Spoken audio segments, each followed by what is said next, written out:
पवित्रं जीवनं तथा पवित्रता स्वरूपिण्यै तस्यै कुर्मो नमो नमः. ದಿವ್ಯತ್ರಯರಿಗೂ ಹಾಗೂ ಪೂಜ್ಯ ಸ್ವಾಮೀಜಿಯವರ ದಿವ್ಯ ಪಾದಗಳಿಗೆ ಶಿರವಾಗಿ ಪ್ರಣಾಮಗಳನ್ನು ಸಲ್ಲಿಸುತ್ತಾ ಈ ದಿನದ ಈ ಒಂದು ಚಿಂತನವನ್ನು ಪ್ರಾರಂಭಿಸೋಣ. ಈ ಚಿಂತನೆಗೆ ತಾವೆಲ್ಲರೂ ಆಗಮಿಸಿ ತಮ್ಮೆಲ್ಲರಿಗೂ ಮುಂಜಾನೆಯ ಶುಭಾಶಯಗಳನ್ನು ತಿಳಿಸ್ತಾ ಎಲ್ಲರನ್ನ ಮತ್ತೊಮ್ಮೆ ಸ್ವಾಗತ ಕೋರ್ತಾ ಈ ದಿನದ ಮೊದಲ ಅವಧಿ ಬೋಧನಾ ಪದ್ಧತಿಗಳು ಚಿಂತನ ಮಂಥನ ಈ ವಿಷಯದ ಮೇಲೆ ಡಾಕ್ಟರ್ ಎಚ್.ಬಿ. ಚಂದ್ರಶೇಖರ್ ಜಿಯವರು ತಮ್ಮೊಂದಿಗೆ ಚಿಂತನ ಮಾಡಬೇಕೆಂದು ವಿನಂತಿಸಿಕೊಂಡೆ.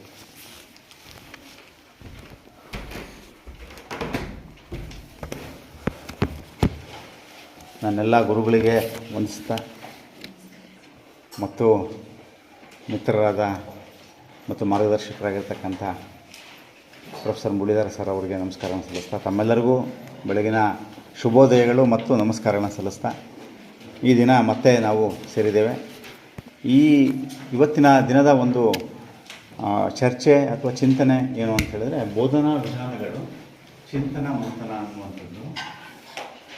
ಈ ಯಾವ್ಯಾವ ರೀತಿಯಾಗಿರ್ತಕ್ಕಂಥ ಬೋಧನಾ ವಿಧಾನಗಳನ್ನು ನಾವು ನಮ್ಮ ತರಗತಿಗಳಲ್ಲಿ ಅಳವಡಿಸ್ಕೊಳ್ತಾ ಇದ್ದೇವೆ ಮತ್ತು ಇನ್ನೂ ಯಾವ ಒಂದು ವಿಧಾನಗಳನ್ನು ಅಳವಡಿಸ್ಕೊಳ್ಳಲಿಕ್ಕೆ ಸಾಧ್ಯ ಇದೆ ಅನ್ನುವಂಥದ್ದನ್ನು ಎರಡು ಅವಧಿಗಳಲ್ಲಿ ನಾವು ನೋಡೋಣ. ಇವತ್ತು ಎರಡು ಅವಧಿಗಳು ಇದೆ. ಸೊ ತುಂಬ ವಿಸ್ತಾರವಾಗಿರ್ತಕ್ಕಂಥ ವಿಷಯ ಇದು. ಇದಕ್ಕಿಂತ ಪೂರ್ವದಲ್ಲಿ ನಾವು ನಿನ್ನೆ ಆಗಿರುವಂಥ ವಿಷಯವನ್ನು ಸ್ವಲ್ಪ ಮೆಲುಕಾಕೋಣ.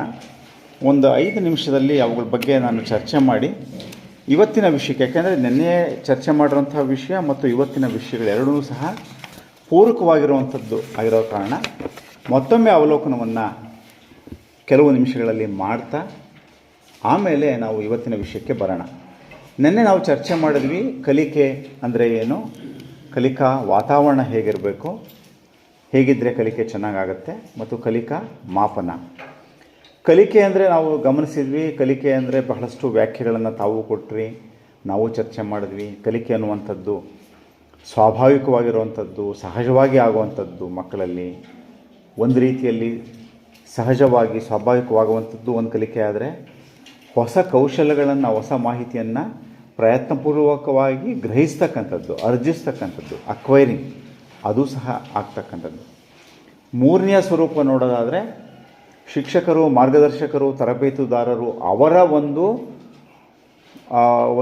ಸುಗಮಕಾರತ್ವದಲ್ಲಿ, ಅವರ ಒಂದು ನೇತೃತ್ವದಲ್ಲಿ, ಅವರ ಒಂದು ಸಹಾಯದಲ್ಲಿ ಕಲಿಕೆಯನ್ನು ಪಡ್ಕೊಳ್ತಕ್ಕಂಥದ್ದು. ಸೊ ಇದು ಕಲಿಕೆಗೆ ಏನು ಮುಖ್ಯ ಅನ್ನೋದ್ರ ಬಗ್ಗೆ ನಾವು ಚರ್ಚೆ ಮಾಡ್ತಾ ನಾವು ನೋಡಿದ್ವಿ. ಕಲಿಕೆಗೆ ಮೆದುಳು ಬಹಳ ಪ್ರಮುಖ ಪಾತ್ರ ವಹಿಸುತ್ತೆ. ಮೆದುಳಿನಲ್ಲಿರ್ತಕ್ಕಂಥ ಕೋಟ್ಯಾಂತರ ನ್ಯೂರಾನ್ಗಳು, ಅದಕ್ಕೆ ಸಂಪರ್ಕವನ್ನು ಹೊಂದಿರತಕ್ಕಂಥ ಡೆಂಡ್ರೈಟ್ಗಳು, ಇವುಗಳ ಒಂದು ಸಂಪರ್ಕ ಜಾಲ ಏನಿದೆ ಇದು ಕಲಿಕೆಗೆ ಸಹಾಯಕವಾಗುತ್ತೆ ಅನ್ನೋದ್ರ ಬಗ್ಗೆ ನಾವು ಚರ್ಚೆ ಮಾಡಿದ್ವಿ.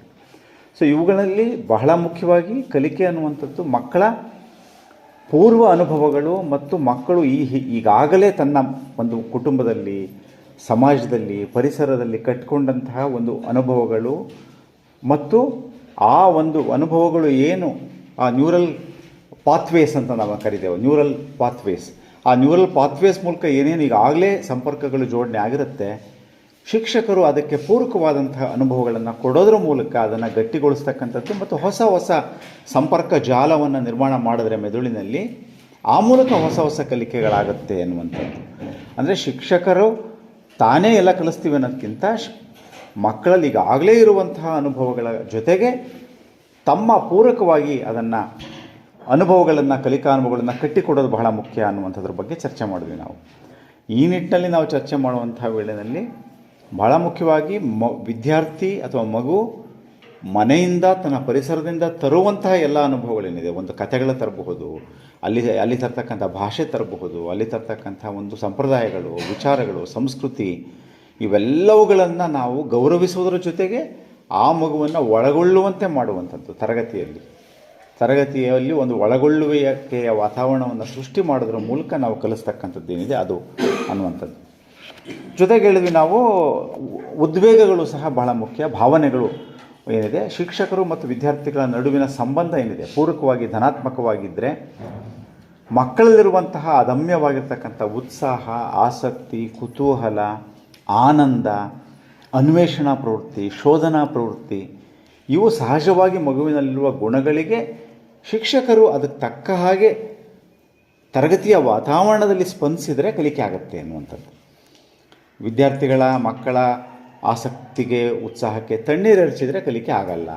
ಅಂದರೆ ಅದನ್ನು ಬಂಡವಾಳವನ್ನಾಗಿ ಮಾಡ್ಕೋಬೇಕು ಅನ್ನುವಂಥದ್ದು. ಮಕ್ಕಳ ಉತ್ಸಾಹವನ್ನು, ಕುತೂಹಲವನ್ನು, ಅನ್ವೇಷಣಾ ಪ್ರವೃತ್ತಿಯನ್ನು, ಶೋಧನೆಯನ್ನು, ಅವರ ತುಡಿತವನ್ನು, ಅವರ ಆನಂದವನ್ನು, ಆ ಒಂದು ಎಕ್ಸೈಟ್ಮೆಂಟ್ ಇರುತ್ತೆ ಅವರಲ್ಲಿ, ಆ ಉತ್ಸಾಹ ಇರುತ್ತೆ, ಆ ಒಂದು ಆನಂದ ಏನಿದೆ ಅದನ್ನು ಶಿಕ್ಷಕ ಬಂಡವಾಳ ಮಾಡಿಕೊಂಡ್ರೆ, ಅಂದರೆ ಅದನ್ನು ಪ್ರಾರಂಭದಲ್ಲಿ ಇಟ್ಕೊಂಡು ಕಲಿಕೆ ಅನುಭವಗಳನ್ನು ಕೊಡುವಂಥದ್ದೇನಿದೆ ಆಗ ಶಿಕ್ಷಕ ಯಶಸ್ವಿ ಆಗ್ತಾನೆ ಅನ್ನುವಂಥದ್ರ ಬಗ್ಗೆ ನಾವು ಚರ್ಚೆ ಮಾಡಿದ್ದೀವಿ ಅನ್ನುವಂಥದ್ದು. ಅಂದರೆ ತರಗತಿ ವಾತಾವರಣ ಸುರಕ್ಷಿತವಾಗಿರಬೇಕು, ಆರಾಮದಾಯಕವಾಗಿರಬೇಕು, ಸಂತಸದಾಯಕವಾಗಿರಬೇಕು, ಒಳಗೊಳ್ಳುವಿಕೆ ಅಂತಿರಬೇಕು. ಅದು ಏನೋ ಒಂದು ಅಪರಿಚಿತವಾಗಿರಬಾರ್ದು. ಆಗ ಕಲಿಕೆ ಚೆನ್ನಾಗಾಗತ್ತೆ. ಮಕ್ಕಳಿಗೆ ಗೌರವ, ಮನ್ನಣೆಯನ್ನು ಕೊಡಬೇಕು. ಅಲ್ಲಿ ಮಕ್ಕಳಿಗೆ ಒಂದು ಸವಾಲು ಇರಬೇಕು, ಚಾಲೆಂಜ್. ಮಕ್ಕಳಿಗೇನೆಂದರೆ ಸುರಕ್ಷಿತ, ಆರಾಮಾಗಿರಬೇಕು ಅಂದರೆ ಸವಾಲು ಇರಬೇಕು ಅನ್ನುವಂಥದ್ದು. ಆ ಸವಾಲು ಹೇಗಿರಬೇಕು ಅಂದರೆ ತುಂಬ ಮಗುವಿನ ಒಂದು ಮಟ್ಟವನ್ನು ತುಂಬ ಮೀರಿರಬಾರ್ದು, ತುಂಬ ಕಡಿಮೆನೂ ಇರಬಾರ್ದು.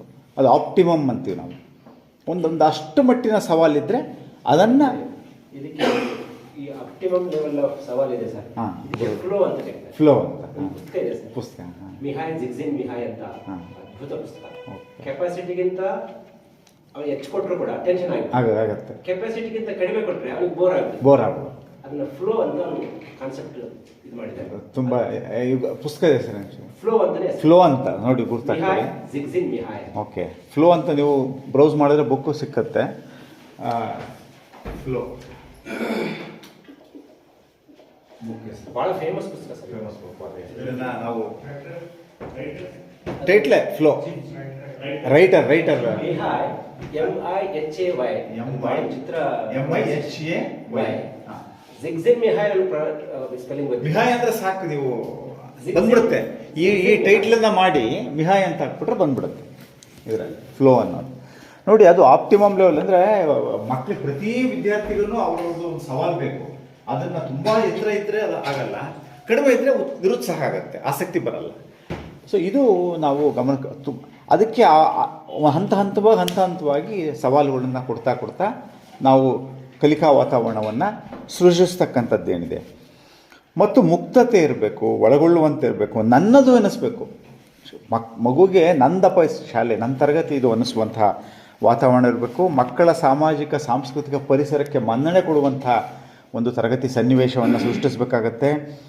ಅನುಭವ, ಸ್ವಂತಿಕೆ, ಭಾಷೆ, ಆಹಾರ, ಆಚಾರ, ವಿಚಾರ ಮಕ್ಕಳದು ಇವೆಲ್ಲವುಗಳಿಗೆ ನಾವು ಗೌರವ ಕೊಡುವಂಥದ್ದೇನಿದೆ ಅದು. ಯಾಕಂದರೆ ನಾನು ಈಗಾಗಲೇ ಇದನ್ನು ವಿಸ್ತಾರವಾಗಿ ಚರ್ಚೆ ಮಾಡಿದ್ದೀನಿ, ಅದಕ್ಕೆ ನಾನಿನ್ನೂ ಹೆಚ್ಚು ಹೋಗಲ್ಲ. ಇದಕ್ಕೆ ಬಹಳ ಮುಖ್ಯವಾಗಿರುವಂಥದ್ದು ಆ ಒಂದು ಪ್ರಾಕ್ಟೀಸ್ ಸಹ ಏನಿದೆ. ಬಹಳ ಪ್ರಾಕ್ಟೀಸ್ ಅಂದರೆ ಯಾವುದೇ ಆಗಲಿ ನಾವು ಕಲಿಸುವ ಅಭ್ಯಾಸವನ್ನು ಮಾಡಿಸುವಂಥದ್ದೇನಿದೆ ಕಲಿಕಾ ವಾತಾವರಣದಲ್ಲಿ ಬಹಳ ಮುಖ್ಯವಾಗುತ್ತೆ. ಅಂದರೆ ಒಮ್ಮೆ ಹೇಳುವಂಥದ್ರಿಂದ ಆಗೋದಿಲ್ಲ, ಪುನರಾವರ್ತನೆ ಮಾಡುವಂತಹ ಒಂದು ರೀತಿಯಲ್ಲಿ ನಮ್ಮ ಕಲಿಕಾ ಪದ್ಧತಿಗಳು ಸಹ ನಾವು ಒಳಗೊಳ್ಬೇಕಾಗತ್ತೆ ಅನ್ನುವಂಥದ್ದು. ಕೆಲವರಿಗೆ ಪುನರಾವರ್ತನೆ ಹೆಚ್ಚು ಬೇಕಾಗ್ಬೋದು, ಕೆಲವರಿಗೆ ಕಡಿಮೆ ಬೇಕಾಗ್ಬೋದು, ಕೆಲವರಿಗೆ ಆಪ್ಟಿಮಮ್ ಬೇಕಾಗಬಹುದು. ಅದನ್ನು ನೋಡಿಕೊಂಡು ನಾವು ಸೃಷ್ಟಿಸಬೇಕಾಗತ್ತೆ ನಮ್ಮ ಕಲಿಕಾ ಅನುಭವಗಳನ್ನು ಅನ್ನುವಂಥದ್ದು. ಭಾಳ ಮುಖ್ಯವಾಗಿ ಏನೇನು ಬೇಕು, ಮಕ್ಕಳನ್ನು ವೈಯಕ್ತಿಕವಾಗಿ ಅರ್ಥ ಮಾಡ್ಕೊಳ್ಳುವಂಥದ್ದು. ಪ್ರತಿ ಮಗುವನ್ನು, ಈ ಮಗು ಹೇಗೆ, ಆ ಮಗು ಹೇಗೆ, ಸ್ವಭಾವ ಹೇಗೆ, ಹಿನ್ನೆಲೆ ಏನು, ತಂದೆ ತಾಯಿಗಳು ಹೇಗೆ, ಪರಿಸರ ಹೇಗಿರುತ್ತೆ, ಇದು ಬಹಳ ಮುಖ್ಯ. ಅವರನ್ನು ಅರ್ಥೈಸ್ಕೊಳ್ತಕ್ಕಂಥದ್ದು ಬಹಳ ಮುಖ್ಯ. ವೈಯಕ್ತಿಕವಾಗಿ ಅವರನ್ನು ಗಮನಿಸ್ತಕ್ಕಂಥದ್ದು, ಮಕ್ಕಳನ್ನು ಆಲಿಸ್ತಕ್ಕಂಥದ್ದು. ಯಾಕೆಂದರೆ ವಿವಿಧ ಸನ್ನಿವೇಶಗಳಲ್ಲಿ ಮಕ್ಕಳು ಹೇಗೆ ವರ್ತಿಸ್ತಾರೆ ಅದನ್ನು ಗಮನಿಸ್ತಕ್ಕಂಥದ್ದು. ಅದೆಲ್ಲ ಯಾಕೆ ಬೇಕು ಅಂದರೆ ನನಗೇ ಬೇಕು ಶಿಕ್ಷಕನಾಗಿ. ನನ್ನ ಕಲಿಕಾ ಅನುಭವಗಳನ್ನು ನನಗೇನು ಬೇಕೋ ಅದನ್ನು ಮಾಡೋದಲ್ಲ. ನನ್ನ ಕಲಿಕಾ ಅನುಭವಗಳನ್ನು ನಾನು ಕಟ್ಟಬೇಕಾದ್ರೆ ಮಕ್ಕಳನ್ನು ಗಮನಿಸ್ತಕ್ಕಂಥದ್ದು, ಆಲಿಸ್ತಕ್ಕಂಥದ್ದು, ಅವರ ಪ್ರತಿಕ್ರಿಯೆಗಳನ್ನು ಪ್ರೋತ್ಸಾಹಿಸ್ತಕ್ಕಂಥದ್ದು, ಸ್ಪಂದಿಸ್ತಕ್ಕಂಥದ್ದು, ಭಾವನೆಗಳಿಗೆ ಸ್ಪಂದಿಸ್ತಕ್ಕಂಥದ್ದು, ಮೃದು ಧೋರಣೆಯನ್ನು ತಾಳುವಂಥದ್ದು ಬಹಳ ಮುಖ್ಯವಾಗಿರುವಂಥದ್ದು. ತಪ್ಪು ಮಾಡಿದಾಗ ತಿದ್ದಿ ಹೇಳುವಂಥದ್ದು. ತಿದ್ದಿ ಹೇಳುವುದಕ್ಕೆ ನಮ್ಮ ಧ್ವನಿಯನ್ನು ತುಂಬ ಎತ್ತರಿಸಿ ಹೇಳುವಂಥದ್ದಲ್ಲ, ಅದನ್ನು ನಾವು ಎಷ್ಟೋ ಸರಿ ನಾವು ತಪ್ಪು ಮಾಡಿದ್ರೆ ಸಾಮೂಹಿಕವಾಗಿ ನಾವು ಅದನ್ನು ಟ್ಯಾಕಲ್ ಮಾಡೋಕ್ಕೆ ನೋಡ್ತೀವಿ ನಾವು ಅದನ್ನು. ಅಂದರೆ ಎಲ್ಲರೂ ಗುಂಪಿನಲ್ಲಿ ನಾವು ಬೈಯಕ್ಕೆ ಹೋಗ್ತೀವಿ, ನೀವೆಲ್ಲರೂ ಉಪಯೋಗ ಇಲ್ಲ, ಯೂಸ್ಲೆಸ್ ನೀವು ಅದು ಉಪಯೋಗ ಆಗಲ್ಲ. ಯಾವ ಮಗು ತಪ್ಪು ಮಾಡಿದೆಯೋ ಪ್ರತ್ಯೇಕಿಸಿ ಅವರಿಗೆ ವೈಯಕ್ತಿಕವಾಗಿ ಮೃದುವಾಗಿ ಹೇಳಿದ್ರೆ ಅದು ಗೌರವ ಕೊಟ್ಟಂಗಾಗತ್ತೆ, ಅವರು ಕೇಳ್ತಾರೆ ಅನ್ನುವಂಥದ್ದು. ಸೊ ಅದು ಆ ನಿಟ್ಟಿನಲ್ಲಿ ಅದನ್ನು ನಾವು ಮಾಡುವಂಥದ್ದು. ಸೊ ಇವುಗಳ ಮೂಲಕ ಬಹಳ ಮುಖ್ಯವಾಗಿ ಪ್ರತಿ ಮಗುವು ಕಲಿಯಲು ಸಮರ್ಥ. ಪ್ರತಿ ಮಗು, ಇದು ನಮ್ಮ ಈ ಬೋಧನಾ ವಿಧಾನಕ್ಕಿರ್ಬೋದು, ಕಲಿಕೆಗಿರ್ಬೋದು, ಪ್ರತಿ ಮಗು, each child is capable of learning. ಇದು ಬಹಳ ಮುಖ್ಯವಾಗಿರುವಂಥದ್ದು. ನಮಗೆ ಈ ನಂಬಿಕೆ ಅಥವಾ ಈ ಒಂದು ಹೇಳಿಕೆಯಲ್ಲಿ ನಮಗೆ ವಿಶ್ವಾಸ ಇಲ್ಲದೆ ಹೋದರೆ ನಮ್ಮ ಎಲ್ಲ ಕಲಿಕಾ ಅನುಭವಗಳು, ನಾವು ಕಟ್ಟಿಕೊಡ್ತಕ್ಕಂಥ ಎಲ್ಲ ಕಲಿಕಾ ಅನುಭವಗಳು ಬಹಳಷ್ಟು ಯಶಸ್ವಿ ಆಗದೇ ಇರೋದಕ್ಕೆ ಕಾರಣ ಆಗುತ್ತೆ. ಪ್ರತಿ ಮಗು ಕಲಿಯಲಿಕ್ಕೆ ಸಮರ್ಥನಿದ್ದಾನೆ, ಆದರೆ ನನ್ನ ಕಲಿಕಾ ಅನುಭವಗಳಲ್ಲಿ ಭಿನ್ನತೆ ಅವನಿಗೆ ಸರಿ ಹೊಂದುವಂತೆ ನಾವು ಕೊಡಬೇಕು. ಯಾಕೆಂದರೆ ನಾವೆಲ್ಲ ನೋಡಿದ್ದೀವಿ, ನಾವು ಪ್ರತಿಯೊಬ್ಬನ ನ್ಯೂರಲ್ ಪಾತ್ವೇಸ್ ಬೇರೆ ಬೇರೆ, ನೆಟ್ವರ್ಕಿಂಗ್ ಬೇರೆ ಬೇರೆ. ಈಗ ನಮ್ಮಲ್ಲಿ ಇಷ್ಟು ಜನ ನೀವಿದ್ದೀರಾ ಅಂದರೆ ಈ ಪ್ರತಿಯೊಬ್ಬರೂ ಬೇರೆ ಬೇರೆ. ನಾನು ಹೇಳುವಂತಹ ವಿಷಯವನ್ನು ನೀವೆಲ್ಲರೂ ಭಿನ್ನ ಭಿನ್ನವಾಗಿ ಅರ್ಥೈಸ್ಕೊಳ್ತಾ ಇದ್ದೀರಾ, ನಿಮ್ಮ ಅನುಭವಗಳ ನೆಲೆಯಲ್ಲಿ ಅರ್ಥೈಸ್ಕೊಳ್ತಾ ಇದ್ದೀರಾ. ಹಾಗೆ ಮಕ್ಕಳು ಸಹ ನಾವೆಲ್ಲರೂ ಹೇಗೆ ಯಾಕೆಂದ್ರೆ ನಮ್ಮ ಎದುರು ಕೆಲಸ ಮಾಡೋದೇ ಹಾಗೆ. ಅದನ್ನು ಅರ್ಥ ಮಾಡಿಕೊಂಡ್ರೆ ಶಿಕ್ಷಕನಿಗೆ ಗೆಲುವು ಸಿಕ್ಕುತ್ತೆ. ಅದಕ್ಕೆ ತಕ್ಕ ಹಾಗೆ ಅವನ ಕಲಿಕಾ ಅನುಭವಗಳನ್ನು, ಬೋಧನಾ ಪದ್ಧತಿಗಳನ್ನು ಅವರು ಆವಿಷ್ಕರಿಸಬೇಕಾಗುತ್ತೆ. ಆವಿಷ್ಕರಿಸೋದು ಅನ್ನೋ ಮಾತು ಬಳಸ್ತಾ ಇದ್ದೀನಿ ನಾನು. ಈ ನಿಮ್ಮದೇ ತರಗತಿಗೆ ಯಾವ ರೀತಿಯ ಕಲಿಕಾ ಅನುಭವ ಬೇಕು, ಬೋಧನಾ ಪದ್ಧತಿ ಬೇಕು ಅನ್ನೋದು ನೀವು ಆವಿಷ್ಕಾರ ಮಾಡಬೇಕಾಗತ್ತೆ.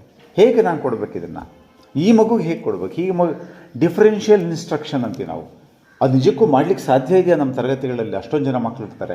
ಖಂಡಿತವಾಗ್ಲೂ ಮಾಡಲಿಕ್ಕೆ ಸಾಧ್ಯ ಇದೆ, ನಮ್ಮದೇ ಆದ ವಿಧಾನದಲ್ಲಿ ಮಾಡಲಿಕ್ಕೆ ಸಾಧ್ಯ ಇದೆ, ಪ್ರಯತ್ನಶೀಲರಾದರೆ ಸಾಧ್ಯ ಇದೆ ಅನ್ನುವಂಥದ್ದು. ಸೊ ಈ ಒಂದು ಧೋರಣೆ, ಪ್ರತಿ ಮಗು ಕಲಿಯಲು ಸಮರ್ಥ ಅನ್ನುವಂಥ ಆ ನಂಬಿಕೆ, ಆ ವಿಶ್ವಾಸ ಶಿಕ್ಷಕನಿಗಿದ್ದರೆ ಅಲ್ಲಿಂದ ಮುಂದೆ ಹೋಗುತ್ತೆ ಅನ್ನುವಂಥದ್ದು. ಇದನ್ನು ಕೇಳ್ತಾ ಕೇಳ್ತಾ ಕಲಿಕೆಯ ಮಾಪನಕ್ಕೆ ಬಂದು ನಾವು ನೋಡಿ, ಕಲಿಕೆಯ ವಾತಾವರಣ ಮತ್ತು ಕಲಿಕೆಯ ಮಾಪನ ಮೂರು ಜೊತೆಗೆ ಹೋಗುವಂಥದ್ದು. ಆ ಮೂರೂ ಸಹ ಒಂದನ್ನು ಬಿಟ್ಟು ಒಂದಿರಲ್ಲ ಅನ್ನುವಂಥದ್ದು. ಕಲಿಕೆಯ ವಾತಾವರಣ ಚೆನ್ನಾಗಿದ್ದರೆ ಕಲಿಕೆ ಆಗುತ್ತೆ. ಕಲಿಕೆಯ ಜೊತೆಗೇ ಮಗು ಏನು ಕಲಿತಾ ಇದ್ದಾನೆ, ಹೇಗೆ ಕಲಿತಾ ಇದ್ದಾನೆ ಅನ್ನುವಂಥದ್ದನ್ನ ಕಂಡುಕೊಳ್ತಕ್ಕಂಥದ್ದು, ಎಷ್ಟು ಕಲ್ತಿದ್ದಾನೆ. ಇದು ನಮಗೆ ತರಗತಿ ಪ್ರಕ್ರಿಯೆಗಳ ಪರಿಣಾಮಕತ್ವವನ್ನು ಅಳ್ಕೊಳ್ಳಿಕ್ಕೆ, ನಾವು ಸೃಷ್ಟಿಸ್ತಕ್ಕಂಥ ಕ್ಲಾಸ್ ರೂಮ್ ಪ್ರೋಸೆಸ್ನ ಅರ್ಥ ಮಾಡ್ಕೊಳ್ಳಿಕ್ಕೆ, ಅದನ್ನು ಅಳ್ಕೊಳ್ಳಿಕ್ಕೆ ನಮಗೆ ಸಹಾಯ ಮಾಡುತ್ತದು. ಆದ್ದರಿಂದ ಬಹಳ ಮುಖ್ಯವಾಗಿ ಇದು ನಿರಂತರವಾಗಿರಬೇಕಾಗತ್ತೆ, ವ್ಯಾಪಕವಾಗಿರಬೇಕಾಗತ್ತೆ. ಕಲಿಕೆಯ ಮಾಪನ ಏನಿದೆ ಯಾವಾಗ ಒಂದು ದಿವಸ ಮಾಡಿ ಬಿಡೋವಂಥದ್ದಲ್ಲ.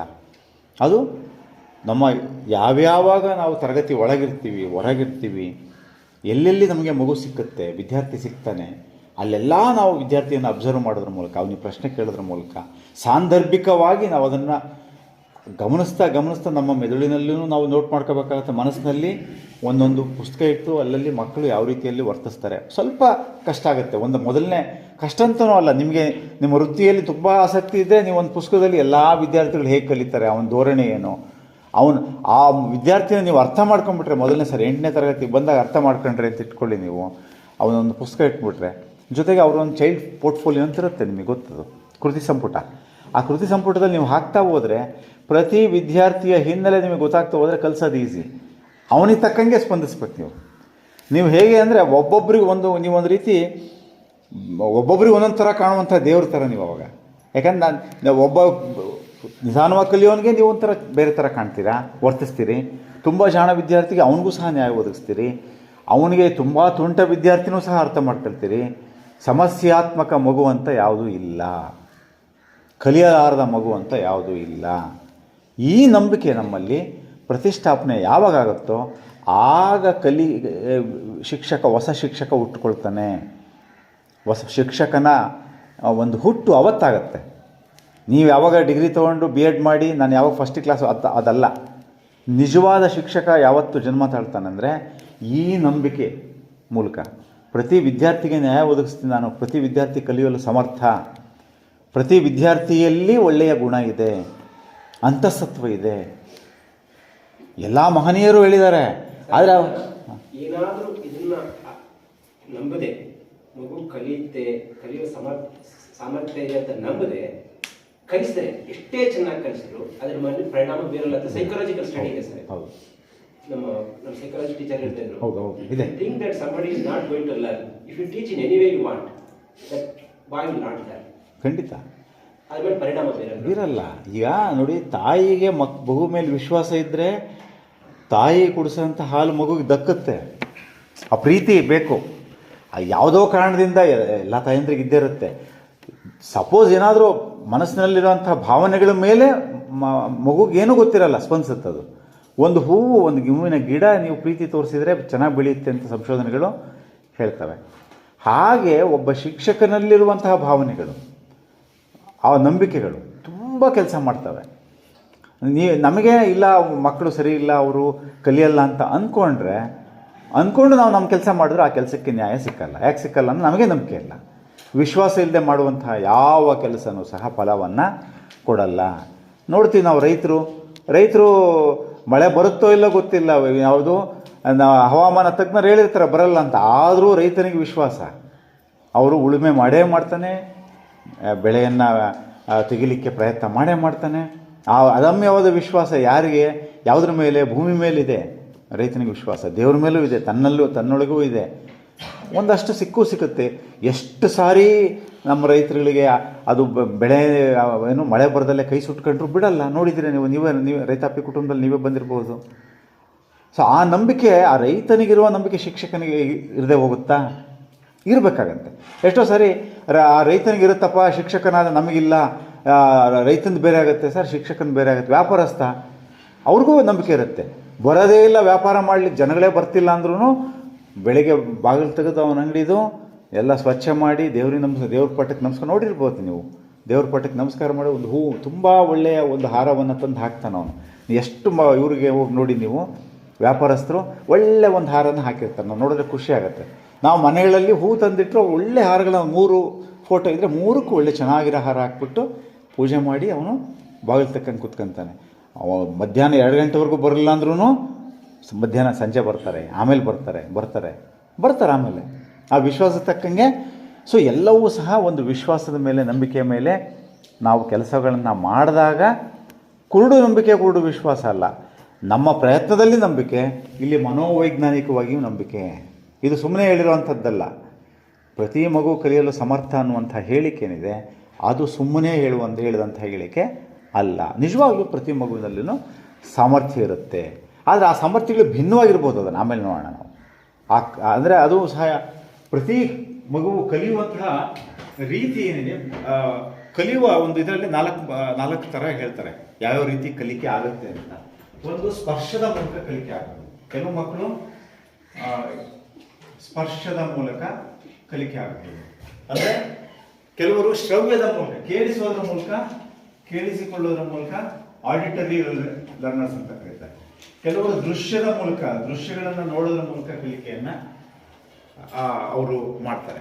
ಇನ್ನು ಕೆಲವರು ಸ್ನಾಯು ಸಂವೇದಿ, ಅಂದರೆ ಕೈನಸ್ಥೆಟಿಕ್, ಅವರು ಬಾಡಿ ಮೂಮೆಂಟ್ಸು, ಇದು ಚಲನೆ ಮೂಲಕ ಅವರು ಕಲಿಯುವಂಥದ್ದು ಕೈನಸ್ಥೆಟಿಕ್ ಅಂತಾರೆ. ಸೊ ಇದರಲ್ಲಿ ನಮ್ಮ ವಿದ್ಯಾರ್ಥಿ ಯಾವುದೋ ಈ 4ರಲ್ಲಿ ಯಾವುದರಲ್ಲೋ ಒಂದರಲ್ಲಿ 2-3 ಮೂಲಕ ಬಹುಮುಖವಾಗಿ ಕಲಿತಾರೆ. ಒಂದು ಹೆಚ್ಚಿರುತ್ತೆ ಕೆಲವರಿಗೆ. ಕೇಳಿಸ್ಕೊಂಡ್ರೆ ಚೆನ್ನಾಗಿ ಕಲಿಕೆ ಆಗುತ್ತೆ ಕೆಲವರಿಗೆ. ಇನ್ನು ಕೆಲವರಿಗೆ ನೋಡಿದ್ರೆ ಕಲಿಕೆ ಆಗುತ್ತೆ. ಇನ್ನು ಕೆಲವರಿಗೆ ಮುಟ್ಟಿ ಮಾಡಿ experience, experiment, hands on activities ಮಾಡಿದ್ರೆ ಆಗುತ್ತೆ. ಇನ್ನು ಕೆಲವರಿಗೆ ಓಡಾಡ್ಕೊಂಡು ತಾನೇ ಎಕ್ಸ್ಪೆರಿಮೆಂಟ್ ಮಾಡಿ, ತಾನೇ ಇದಕ್ಕೆ ಹೋಗಿ, ಯಾವುದು ಒಂದು ಕೈತೋಟದಲ್ಲಿ ಹೋಗಿ ಕೆಲಸ ಮಾಡಿ ಅದರ ಮೂಲಕನೇ ಅವನು ಕಲಿಕೆಯನ್ನು ಮಾಡ್ತಾನೆ. ನಮ್ಮ ವಿದ್ಯಾರ್ಥಿ ಇವುಗಳಲ್ಲಿ ಯಾವುದೋ ಇರ್ತಾನೆ. ನಾವು ಯಾವುದೋ ಒಂದರಲ್ಲಿ ಇದೊಂದು ಜಾಸ್ತಿ ಉಪಯೋಗಿಸ್ತೀವಿ. ನಾವು ನಮ್ಮ ಮೆಥಡಲ್ಲಿ ನಾವು ಪಾಠ ಮಾಡ್ತೀವಿ, ಅವ್ರು ಕೇಳಿಸ್ಕೋಬೇಕು ಅಲ್ವಾ. ಇದು ಕಮ್ಮಿ ಇರುತ್ತೆ. ದೃಶ್ಯ ನೋಡ್ಲಿಕ್ಕೆ ಏನಿರಲ್ಲ, ಶಿಕ್ಷಕನೊಬ್ಬನೇ ನೋಡಬೇಕು. ಆದರೆ ಅದು ನಾವು ಒಂದು ಒಳ್ಳೆಯ ಒಂದು ಇದನ್ನು ತೋರಿಸಿದ್ರೆ, ಹಾರ್ಟ್ ಹೇಗೆ ಕೆಲಸ ಮಾಡುತ್ತೆ, ಬ್ರೈನ್ ಹೇಗೆ ಕೆಲಸ ಮಾಡುತ್ತೆ ಅನ್ನೋದನ್ನ ಒಂದು ವಿಡಿಯೋವನ್ನು ತೋರಿಸಿ ಆಮೇಲೆ ಚರ್ಚೆಯನ್ನು ಮಾಡಿದ್ರೆ ಆಗ ಅದು ದೃಶ್ಯ. ಕೆಲವರಿಗೆ ಅದರ ಮೂಲಕ ದೃಶ್ಯ ನೋಡ್ತಿದ್ದಾಗನೇ ಚೆನ್ನಾಗಿ ನೆನ್ಪಿಟ್ಕೊಡ್ತಾರೆ, ಅದರ ವಿವರಣೆಯನ್ನು ಕೇಳಿ. ಇನ್ನು ಕೆಲವರು ತಾವೇ ಮಾಡಬೇಕು. ಒಂದು ಮಾಡೆಲ್ ಇದ್ರೆ ಅದನ್ನು ಮುಟ್ಟಿ ಮಾಡಿ ಅದನ್ನು ಯಾವ ರೀತಿಯಲ್ಲಿದೆ ನೋಡಿ ಕಲಿತಾರೆ. ಇದನ್ನು ಸ್ನಾಯು ಸಂವೇದಿ, ಕೈನಸ್ಥೆಟಿಕ್, ಚಲನೆಯ ಮೂಲಕ ಇದು ಮಾಡಿ ಹೆಚ್ಚು ಎಕ್ಸ್ಪೆರಿಮೆಂಟ್ಸನ್ನು, ಪ್ರಯೋಗಗಳನ್ನು, ಪ್ರಾಜೆಕ್ಟ್ಗಳನ್ನು ಮಾಡೋದ್ರ ಮೂಲಕ ಕೆಲವರು ಚೆನ್ನಾಗಿ ಕಲಿತಾರೆ. ಸೊ ಇದರಲ್ಲಿ ನಮ್ಮ ವಿದ್ಯಾರ್ಥಿ ಯಾವ ಒಂದು ಕೆಟಗರಿ ಬರ್ತಾ ಅದನ್ನು ಕಂಡುಕೊಳ್ಬೇಕಾಗುತ್ತೆ. ಸೊ ಇವು ಸಹ ನಮಗೆ ಕಲಿಕೆಯ ಅನುಭವಗಳನ್ನು ಕಟ್ಟಿಕೊಡಲಿಕ್ಕೆ ನಮಗೆ ಸಹಾಯ ಮಾಡುತ್ತೆ ಅನ್ನುವಂಥದ್ದು.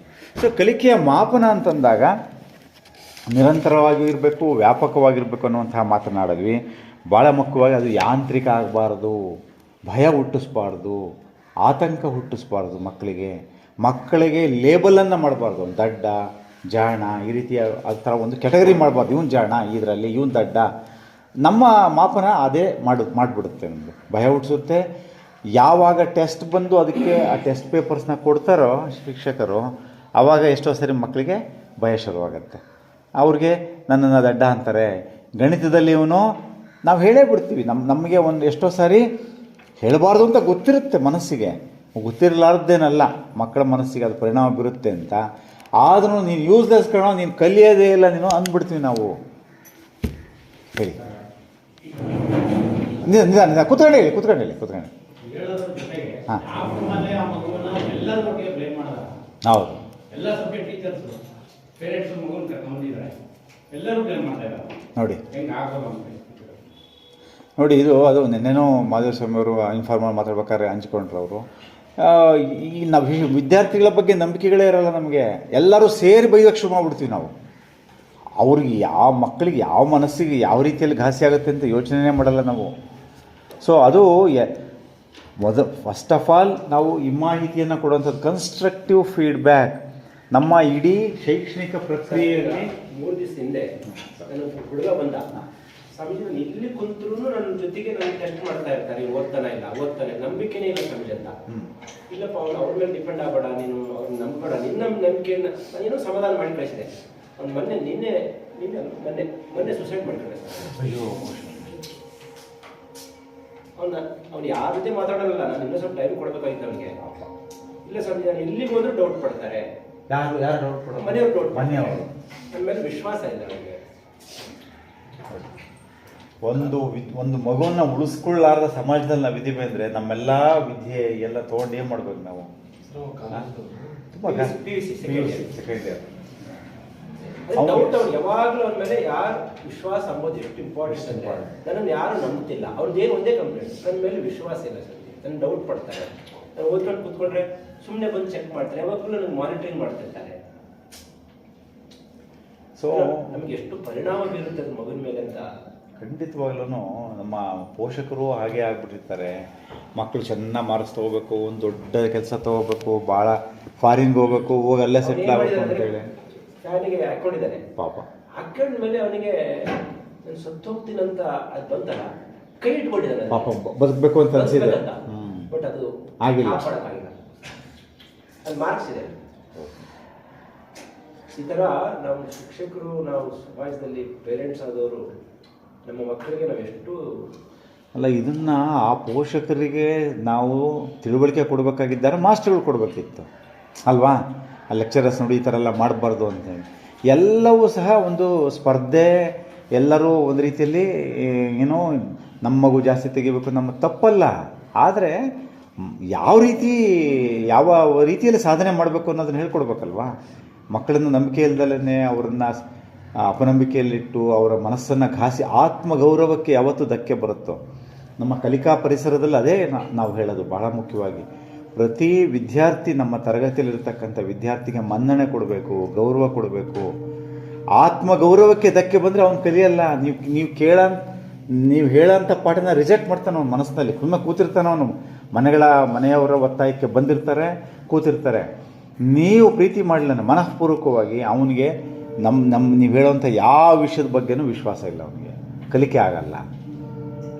ಸೊ ಇದು ಸ್ವಾಮೀಜಿ ಹೇಳುವಂಥದ್ದು ಎಷ್ಟು ಗಂಭೀರವಾದ ವಿಷಯ ಅಂತ ಹೇಳಿದ್ರೆ ನಮ್ಮೆಲ್ಲರಿಗೂ ದುಃಖ ಆಗೋವಂಥ ವಿಷಯ. ಸೊ ಇದು ನಾವೆಲ್ಲ ಯಾವ ರೀತಿಯಲ್ಲಿ ಇದ್ದೀವಿ ಅನ್ನುವಂಥದ್ದನ್ನು ನಾವು ನೋಡಬೇಕಾಗತ್ತೆ. ಈ ಸೂಕ್ಷ್ಮಗಳನ್ನು ನಾವು ಅರ್ಥ ಮಾಡ್ಕೊಂಡಿಲ್ಲ ಅಂದರೆ ಯಾವತ್ತೋ B.Ed ಓದಿರ್ತೀವಿ, B.Ed ಪರೀಕ್ಷೆ ಬರೆದಿರ್ತೀವಿ, ಅದೇ ಮುಗಿದೋಗಿರುತ್ತೆ. ಆದರೆ ಆ ಒಂದು ಮನೋವಿಜ್ಞಾನದ ಒಂದು ವಿಚಾರಗಳನ್ನು ಯಾವ ರೀತಿಯಲ್ಲಿ ಅರ್ಥ ಮಾಡಿಕೊಂಡು ನಾವು ಸ್ಪಂದಿಸಲಿಲ್ಲ ಅಂದರೆ, ಒಡನಾಡಲಿಲ್ಲ ಅಂದರೆ ನಮ್ಮೆಲ್ಲ ಪದವಿಗಳು ಸಹ ನಿರರ್ಥಕ, ನಮ್ಮ ಹುದ್ದೆನೇ ನಿರರ್ಥಕವಾಗುತ್ತೆ. ಅದರಿಂದ ಈ ದೃಷ್ಟಿಯಲ್ಲಿ ತಾವುಗಳು ಎಲ್ಲೆಲ್ಲಿ ಕೆಲಸ ಮಾಡ್ತೀನಿ ಇದ್ರ ಬಗ್ಗೆ ತಾವು ಹೆಚ್ಚು ತಿಳುವಳಿಕೆಯನ್ನು ಹೊಂದಬೇಕಿದು.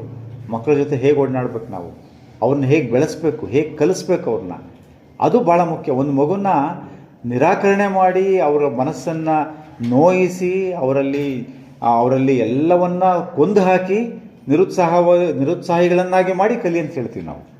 ಅದಾಗೋದಿಲ್ಲ ಅದು. ಸೊ ಈ ದೃಷ್ಟಿಯಲ್ಲಿ ಬಹಳ ಮುಖ್ಯವಾಗಿರುವಂಥದ್ದು, ಭಯ ಹುಟ್ಟಿಸ್ಬಾರ್ದು, ಆತಂಕ ಹುಟ್ಟಿಸ್ಬಾರ್ದು. ಕಲಿಕೆಯ ಮಾಪನ ಏನಿದೆ ಅದು ಸೃಜನಶೀಲವಾಗಿರಬೇಕು, ಕ್ರಿಯೇಟಿವ್. ಅದರ ಉದ್ದೇಶನೇ ಸೃಜನಶೀಲ. ವಿದ್ಯಾರ್ಥಿಗಳ ವೈವಿಧ್ಯತೆಗೆ ತಕ್ಕ ಹಾಗೆ ನಾವು ಕಲಿಕಾ ಮಾಪನವನ್ನು ಮಾಡಬೇಕಾಗತ್ತೆ. ಒಂದು ಮಗು ಹೇಗೆ ಕಲಿಯುತ್ತೆ, ಯಾವ ರೀತಿಯಲ್ಲಿ ಕಲಿಯುತ್ತೆ, ಯಾವುದರಲ್ಲಿ ಚೆನ್ನಾಗಿ ಕಲಿಯುತ್ತೆ, ಅದನ್ನು ನಾವು ನಮ್ಮ ಕಲಿಕೆಯ ಮಾಪನದಲ್ಲಿ ಅದು ವೈಶಿಷ್ಟ್ಯತೆ ವೈವಿಧ್ಯತೆ ಇರಬೇಕಾಗತ್ತೆ.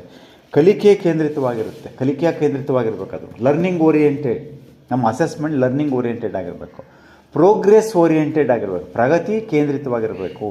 ಬೇರೆಯವರ ಮನಸ್ಸಿಗೆ ನೋಯಿಸುವಂಥದ್ದು, ಮಕ್ಕಳಿಗೆ ನೋಯಿಸುವಂಥದ್ದು ಆಗಬಾರ್ದು. ಸೊ ಇದರಲ್ಲಿ ನಿಮಗೆಲ್ಲ ಗೊತ್ತಿದೆ. ಮತ್ತು ಈ ಮಾಹಿತಿಯನ್ನು ಕೊಡಬೇಕು ಮಕ್ಕಳಿಗೆ.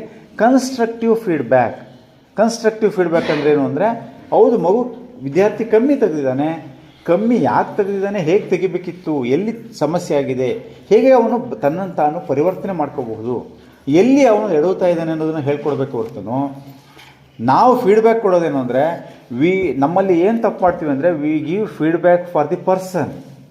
It is wrong. ನಾವು ಏನಾದರೂ ಫೀಡ್ಬ್ಯಾಕನ್ನು ವ್ಯಕ್ತಿಗೆ ಕೊಡಬಾರ್ದು, ಆ ಆ್ಯಕ್ಟಿಗೆ ಕೊಡಬೇಕು.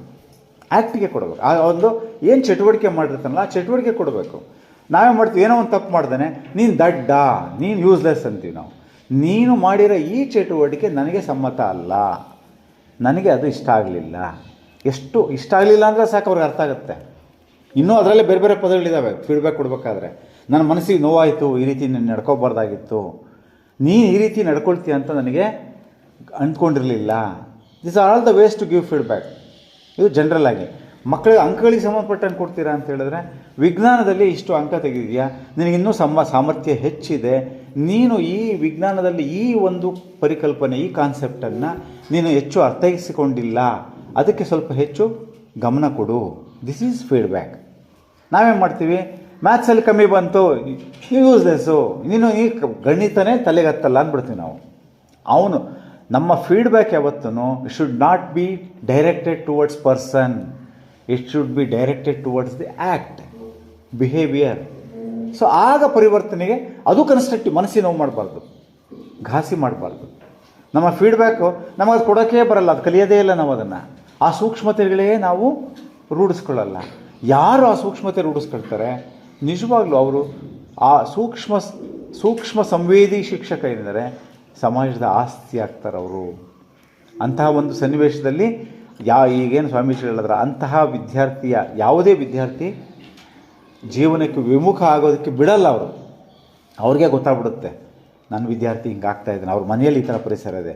ಪೋಷಕರಿಗೂ ಸಹ ನಾವು ತಿಳುವಳಿಕೆ ಕೊಡೋದು ನಮ್ಮದೇ ಕರ್ತವ್ಯ, ಯಾಕಂದರೆ ಪೋಷಕರಿಗೆ ಮಾಹಿತಿ ಇರಲ್ಲ. ಹಾಂ ನಿಜವಾಗಿ ನಾವು ಅಕ್ಸೆಪ್ಟ್ ಮಾಡಬೇಕಾಗಿರೋದು, ಪ್ರೀತಿಸಬೇಕಾಗಿರೋದು, ಕಮ್ಮಿ ಮಾರ್ಕ್ಸ್ ತೆಗೆಯಬೇಕು. ಹೌದು. ಆ ರೀತಿ ನಾವು ಅಕ್ಸೆಪ್ಟ್ ಮಾಡಿದಾಗ ಮಗುವಿನ ಸಾಮರ್ಥ್ಯ ಜಾಸ್ತಿ ಆಗುತ್ತೆ, ಮತ್ತೆ ನಮ್ಮನ್ನ ಇಷ್ಟಪಡುತ್ತೆ ಆಗ ನಮ್ಮ ಸಬ್ಜೆಕ್ಟ್.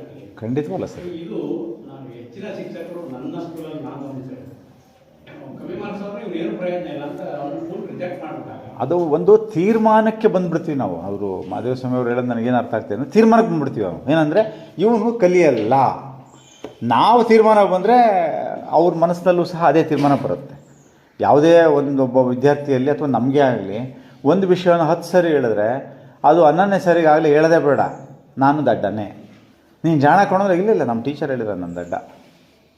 ಸೊ ಇದು ಬಂದ್ಬಿಡುತ್ತೆ. ಅವಾಗ ಏನು ಮಾಡಿದ್ರೂ ಅದನ್ನು ಆ ಒಂದು ಮಾಡೆಲಿಂಗ್ ಏನಿದೆಯಲ್ಲ ಅದು ಅವರೊಳಗೆ ಫಿಕ್ಸ್ ಆಗುತ್ತಲ್ಲ, ಅದನ್ನು ಒಂದು ನಿರ್ದಿಷ್ಟವಾಗಿ ಪ್ರತಿಷ್ಠಾಪನೆ ಆಗಿರುವಂತಹ ಆ ನಂಬಿಕೆಯನ್ನು ಬುಡ ಸಮೇತ ಕಿತ್ತಾಗಲಿಕ್ಕೆ ದೊಡ್ಡ ಪ್ರಯತ್ನ ಬೇಕಾಗತ್ತೆ. ಅವಾಗ ಮನ ಪರಿವರ್ತನೆ ಮಾಡಬೇಕಾಗತ್ತೆ. ಅದು ಕಷ್ಟ.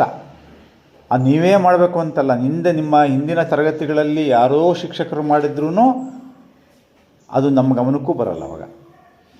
ಒಂದೇ ನಿಮಿಷ ಸರ್, ನಾನು ಪ್ರೈಮರಿ ಕ್ಲಾಸಲ್ಲಿ ಇದ್ದಾಗ 6ನೇ ಕ್ಲಾಸ್ ತನಕ ಲೆಕ್ಕದಲ್ಲಿ ಅಷ್ಟೇ ಕಷ್ಟ, ಏನು ಬರ್ತಿರ್ಲಿಲ್ಲ, ಪಾಸ್ ಆಗ್ತಾ ಇದ್ದೆ.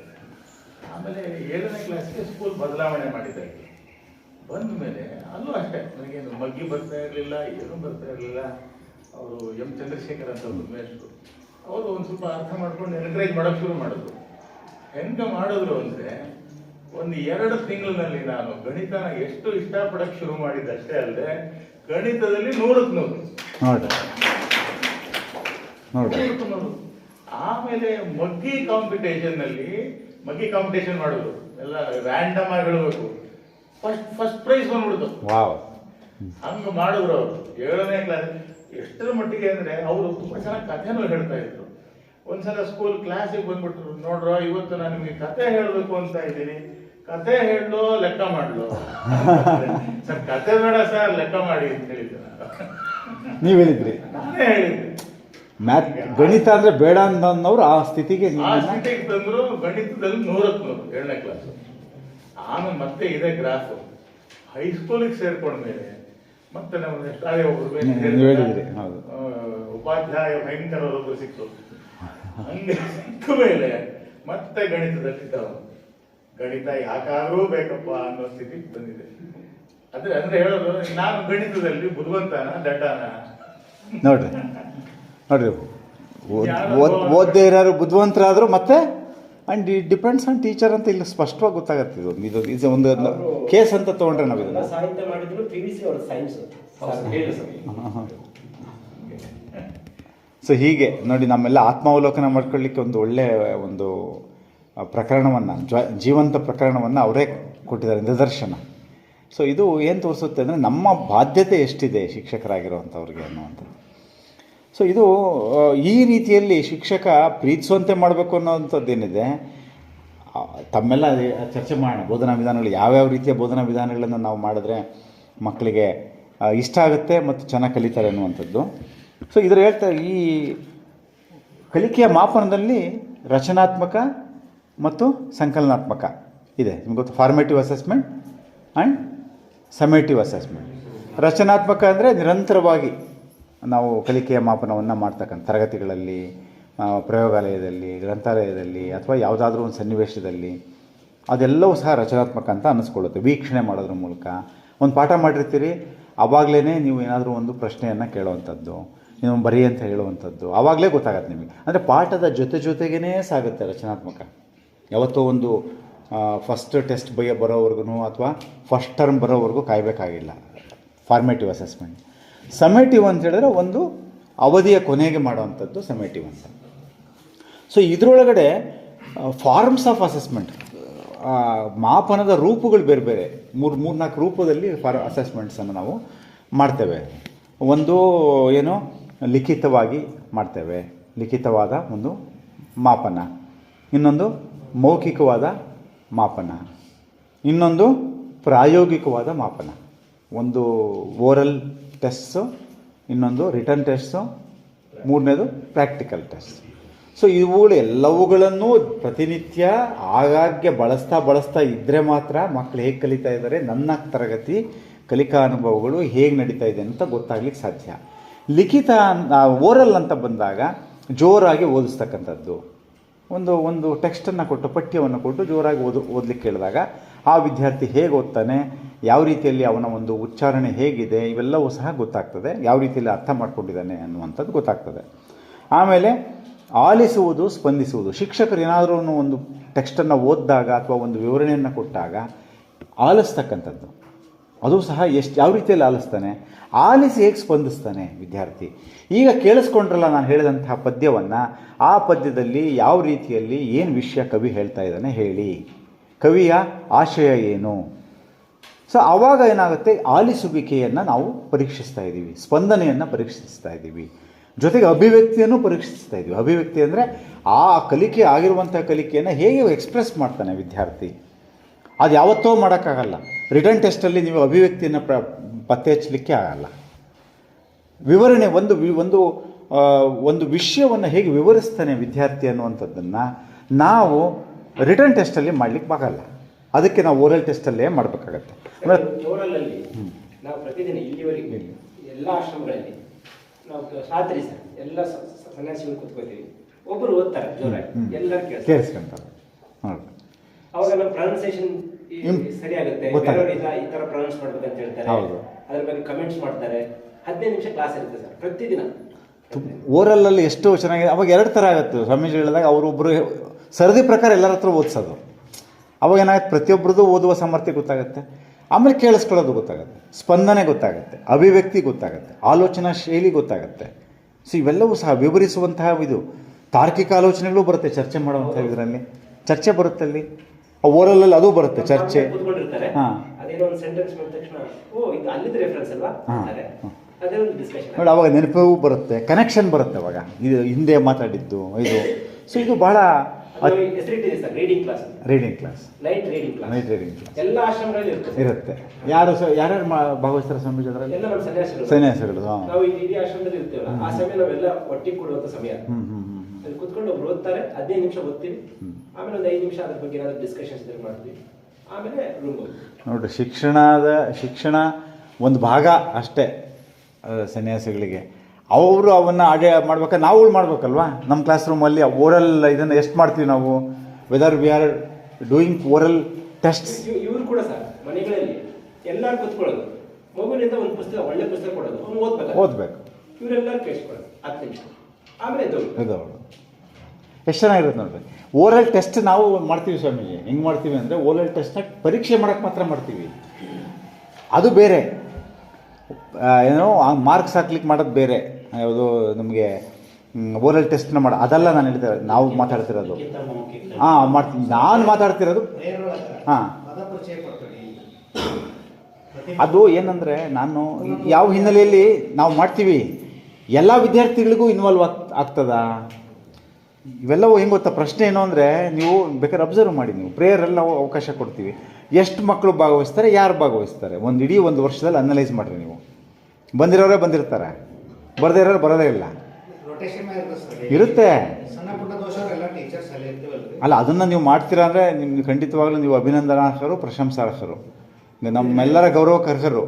ಆದರೆ ಬಹಳಷ್ಟು ಸಾರಿ ಏನಾಗುತ್ತಂದರೆ, ಶಿಕ್ಷಕರಿಗೆ ಏನು ಸಮಸ್ಯೆ ಅಂದರೆ, ನಾಳೆ ಯಾರು ಪ್ರೇಯರ್ ಯಾರು ಹೇಳ್ತೀರಪ್ಪ, ಪ್ರೇಯರಲ್ಲಿ ಯಾರು ಸರ್? ನಾನು ಸರ್, ಬಾ ಸರ್, ನೀವು ಮೊನ್ನೆ ಹೇಳಿದ್ದ, ನೀನು ಇನ್ನೊಬ್ರು ಯಾರು ಮಾತಾಡಲ್ಲ, ಅವನ್ನೇ. ಇಲ್ಲ, ನಾನು ಹೇಳೋದನ್ನ ಸ್ಪಿರಿಟ್ ಅರ್ಥ ಮಾಡ್ಕೊಳ್ರಿ ನೀವು. ಬಹಳಷ್ಟು 99% ಸ್ಕೂಲಲ್ಲಿ ನಡೆಯುವಂಥದ್ದು ಇದೇ ನಡೆಯುತ್ತೆ. ಯಾಕೆ ಅಂದರೆ, ಎಲ್ಲರಿಗೂ ಇಷ್ಟ ಇರಲ್ಲ ಸ್ಟೇಜ್ ಮೇಲೆ ಬರಲಿಕ್ಕೆ, ಎಲ್ಲ ವಿದ್ಯಾರ್ಥಿಗಳಿಗೂ ಇಷ್ಟ ಇರಲ್ಲ. ಎಲ್ಲ ಈ ವಿದ್ಯಾರ್ಥಿಗಳಿಗೂ ನಾವು ಸರದಿ ಪ್ರಕಾರ ಕಂಪಲ್ಸರಿ ಆದರೂ ಮಾಡಿದ್ರು, ಕಂಪಲ್ಸರಿ ಏನಂದರೆ ತುಂಬ ಕಠಿಣವಾಗಲ್ಲ, ಒಂದು ಪ್ರೀತಿಪೂರ್ವಕವಾದ ಒಂದು ಕಡ್ಡಾಯ ಮಾಡ್ಬೇಕು ಕಣೋ, ನೀನು ಮಾಡ್ತೀಯ ಕಣೋ. ನಾವು ಕಂಪಲ್ಸರಿ ಮಾಡಿದ್ರೇನೋ ಹೆಂಗೆ ಮಾಡ್ತೀವಿ ನಾವು? ಪ್ರೀತಿಪೂರ್ವಕ ಕಡ್ಡಾಯ ಮಾಡಲ್ಲ. ನಾನು ಹೇಳಿದ ಮೇಲೆ ನೀನು ಯಾಕೆ ಮಾಡೋದಿಲ್ಲ, ಅದು ಹಿಂಗೆ ಶುರು ಮಾಡ್ತೀವಿ ನಾವು. ಎರಡಕ್ಕೂ ವ್ಯತ್ಯಾಸ ಇದೆ. ನಿನಗೆ ಸಾಮರ್ಥ್ಯ ಇದೆ, ಮಾಡ್ತೀಯ, ನೀನು ನ್ಯೂಸ್ ಪೇಪರ್ ರೀಡಿಂಗ್ ಮಾಡು, ಇದನ್ನು ನೀವು ಈ ವಿಷಯವನ್ನು ಮಂಡನೆ ಮಾಡು ಪ್ರೇಯರ್ ಟೈಮಲ್ಲಿ. ಇದನ್ನು ನಾವು ಪ್ರೀತಿಪೂರ್ವಕವಾಗಿ ಮಾಡಲ್ಲ ಎಷ್ಟೋ ಸಾರಿ. ನೀವು ಹೆಂಗೆ ಮಾಡ್ತೀರಾ ಗೊತ್ತಿಲ್ಲ ನನಗೆ, ನಿಮ್ಮ ಸ್ಕೂಲಲ್ಲಿ ಹೆಂಗೆ ಮಾಡ್ತೀರಾ? ನಮ್ಮ ಸ್ಕೂಲಲ್ಲಿ ಒಂದು ದಿವಸ ಪೂರ್ತಿ ಸ್ಕೂಲ್ ಮಕ್ಕಳನ್ನೇ ನಡೆಸಬೇಕು. ಪ್ರಿನ್ಸಿಪಲ್ ಇರಲ್ಲ, ಯಾರಿಲ್ಲ. ಅವರು ಅವನೇ ಇರ್ತಾನೆ, ಅವನೇ ಎಲ್ಲ ಕ್ಲಾಸ್ಗಳು ತಗೋತಾರೆ. ಎಷ್ಟು ಚೆನ್ನಾಗಿರುತ್ತೆ ವಿದ್ಯಾಶಾಲೆಯಲ್ಲಿ. ಹೌದು, ಅವರೇ ಒಬ್ಬರು ಬಂದು ಕ್ಲಾಸ್ಗಳು ಮಾಡ್ತಾರೆ. 5 ನಿಮಿಷ. ನಮ್ಮ ಎಲ್ಲ ಮಕ್ಕಳು ಕೂಡ ಬ್ರಿಲಿಯಂಟ್ ಸ್ಪೀಚ್ ಮಾಡ್ತಾರೆ. ನೋಡಿ, ಇದೊಂದು ಒಂದು ಮೆಥಡ್ ಅದು, ಇವಾಗ ನಾವು ಚರ್ಚೆ ಮಾಡ್ತೀವಿ ಅದೆಲ್ಲ. ಈಗ ಯಾವೆಲ್ಲವೂ ಈಗಲೇ ಬರ್ತಾ ಇದೆ ನನಗೆ. ಇನ್ನೊಂದು, ಈಗ ಈ ಏನು ಓದುವ ಮತ್ತೆ ಆಲಿಸುವ ಕೌಶಲದ ಅಭಿವೃದ್ಧಿಯನ್ನ ಮಾಪನದ ಪರಿಧಿಯಲ್ಲಿ ತಂದಿದೆಯಾ? ಇಲ್ಲ, ತಂದಿಲ್ಲ. ಇವ್ರು ಹೇಳ್ಬೇಕು, ಕನ್ನಡ ಮಾಸ್ಟರ್ಗಳು ಹೇಳ್ಬೇಕು. ಕನ್ನಡ ಮಾಸ್ಟರ್ ಅಲ್ಲ ಹೇಳ್ತಾ ಇರೋದು. ಒಟ್ಟಾರೆಯಾಗಿ ಒಂದು ಓದುವ ಕೌಶಲ ಮತ್ತೆ ಆಲಿಸುವ ಕೌಶಲ ಇದೆಯಲ್ಲ, ಎಷ್ಟು ಮುಖ್ಯವಾದ್ದು ಅಂತಂದ್ರೆ, ಅದನ್ನು ಕೂಡ ಒಂದು ಮಾಪನದ ಪರಿಧಿಯಲ್ಲಿ ನಮ್ದೇನಪ್ಪಾ ಅಂತಂದ್ರೆ, ಯಾವುದು ಅಲ್ಲ ಮಾಡಬೇಕು ಅಂತಿದೆ ಮಾಪನ ನಮ್ದು. ಯಾವ ತರ ನಾನು ಅದನ್ನೇ ಚರ್ಚೆ ಮಾಡ್ತಾ ಇರೋದು. It is not included in assessment ಅಂತ. ಇಟ್ ಈಸ್ ವೆರಿ ಮಚ್ ಅದು. ಆದರೆ ಅದು ಮಾಡ್ತೀವ ಅನ್ನೋ ಪ್ರಶ್ನೆ, ಅದು ಇನ್ಕ್ಲೂಡೆಡ್ ಅನ್ನೋದ್ರ ಬಗ್ಗೆ ನನಗೆ ಅನುಮಾನ ಇಲ್ಲ. ಆದರೆ ನಾವು ಅದನ್ನ ಎಷ್ಟು ಮಟ್ಟಿಗೆ ಮತ್ತೆ ರಿಟರ್ನ್ ಎಕ್ಸಾಮ್ ಮಾತ್ರ ಅಲ್ವಾ ಕನ್ಸಿಡರ್ ರೂಪನಾತ್ಮಕ ಮೌಲ್ಯಮಾಪನದಲ್ಲಿ ಅವರ ಇನ್ಕ್ಲೂಡ್ ಮಾಡೋದು. ಫಾರ್ ಎಕ್ಸಾಂಪಲ್, ಒಂದು ಆಕ್ಟಿವಿಟಿನ ಲಿಸ್ನಿಂಗ್ ಆಕ್ಟಿವಿಟಿ ಅಂತ ಮಾಡ್ತೀವಿ ಸರ್. ನಮಗೆ ಆ ಆಕ್ಟಿವಿಟಿಯಲ್ಲಿ ನಾವು ಅಲ್ಲಿ ಪ್ಯಾರಾಮೀಟರ್ಸ್ ಅನ್ನು ಸೆಟ್ ಮಾಡಿರ್ತೇವೆ ಸರ್, ರೂಬ್ರಿಕ್ಸ್ ಅನ್ನು ಸೆಟ್ ಮಾಡಿರ್ತೇವೆ. ಅವನ ಲಿಸ್ನಿಂಗಿಗೆ 3 ಮಾರ್ಕ್ಸ್ ಅಂತ ಸೆಟ್ ಮಾಡಿರ್ತೇವೆ ಸರ್. ಅವ್ನು ಲಿಸ್ನಿಂಗ್ ಮಾಡ್ಕೊಂಡು ಆ ವಿಷಯನ ಅರ್ಥ ಮಾಡ್ಕೊಂಡ್ರೆ ಅವನಿಗೆ 3 ಮಾರ್ಕ್ಸ್ ಅಥವಾ 2 ಮಾರ್ಕ್ಸ್ ಅನ್ನ ಅವನ ಅರ್ಥದ ಮೇಲೆ ಮಾರ್ಕ್ಸ್ ಅನ್ನು ವರ್ಕ್ ಮಾಡ್ತೇವೆ. ಸೊ ಅದು ಯಾವಾಗ ಅದು ರೂಪನಾತ್ಮಕ ಮೌಲ್ಯಮಾಪನ 15 ಒಂದು ಆಕ್ಟಿವಿಟಿ 15 ಮಾರ್ಕ್ಸ್ ಅನ್ನು ಆಡ್ ಮಾಡ್ಕೊಂಡಾಗ ಅದು ಏನಾಗುತ್ತೆ, ಅವನ ಇಂಟರ್ನಲ್ ಮಾರ್ಕ್ಸ್ 20ಗೆ ಆಡ್ ಆಗುತ್ತೆ ಸರ್. ಟೋಟಲ್ ಆಗಿ ಅದು ಎಲ್ಲೋ ಒಂದ್ ಕಡೆ ಆ ಲಿಸ್ನಿಂಗ್ ಅಥವಾ ಅವನ ಸ್ಪೀಕಿಂಗ್ ಇಂಟ್ರೆಸ್ಟ್ ಭಾಗವಹಿಸೋಕೆ ಕೂಡ ಅಲ್ಲಿ ಮಾರ್ಕ್ಸ್ ಅಲಾಟ್ ಮಾಡಿ ಅದನ್ನ ಸ್ಟ್ಯಾಂಡರ್ಡ್ ಅಲ್ಲಿ ಇದೆಯಾ ಇದು? ಎಂತಲ್ಲಿ ಇದೆಯಾ? ಹತ್ತನೇ ಕ್ಲಾಸಲ್ಲಿ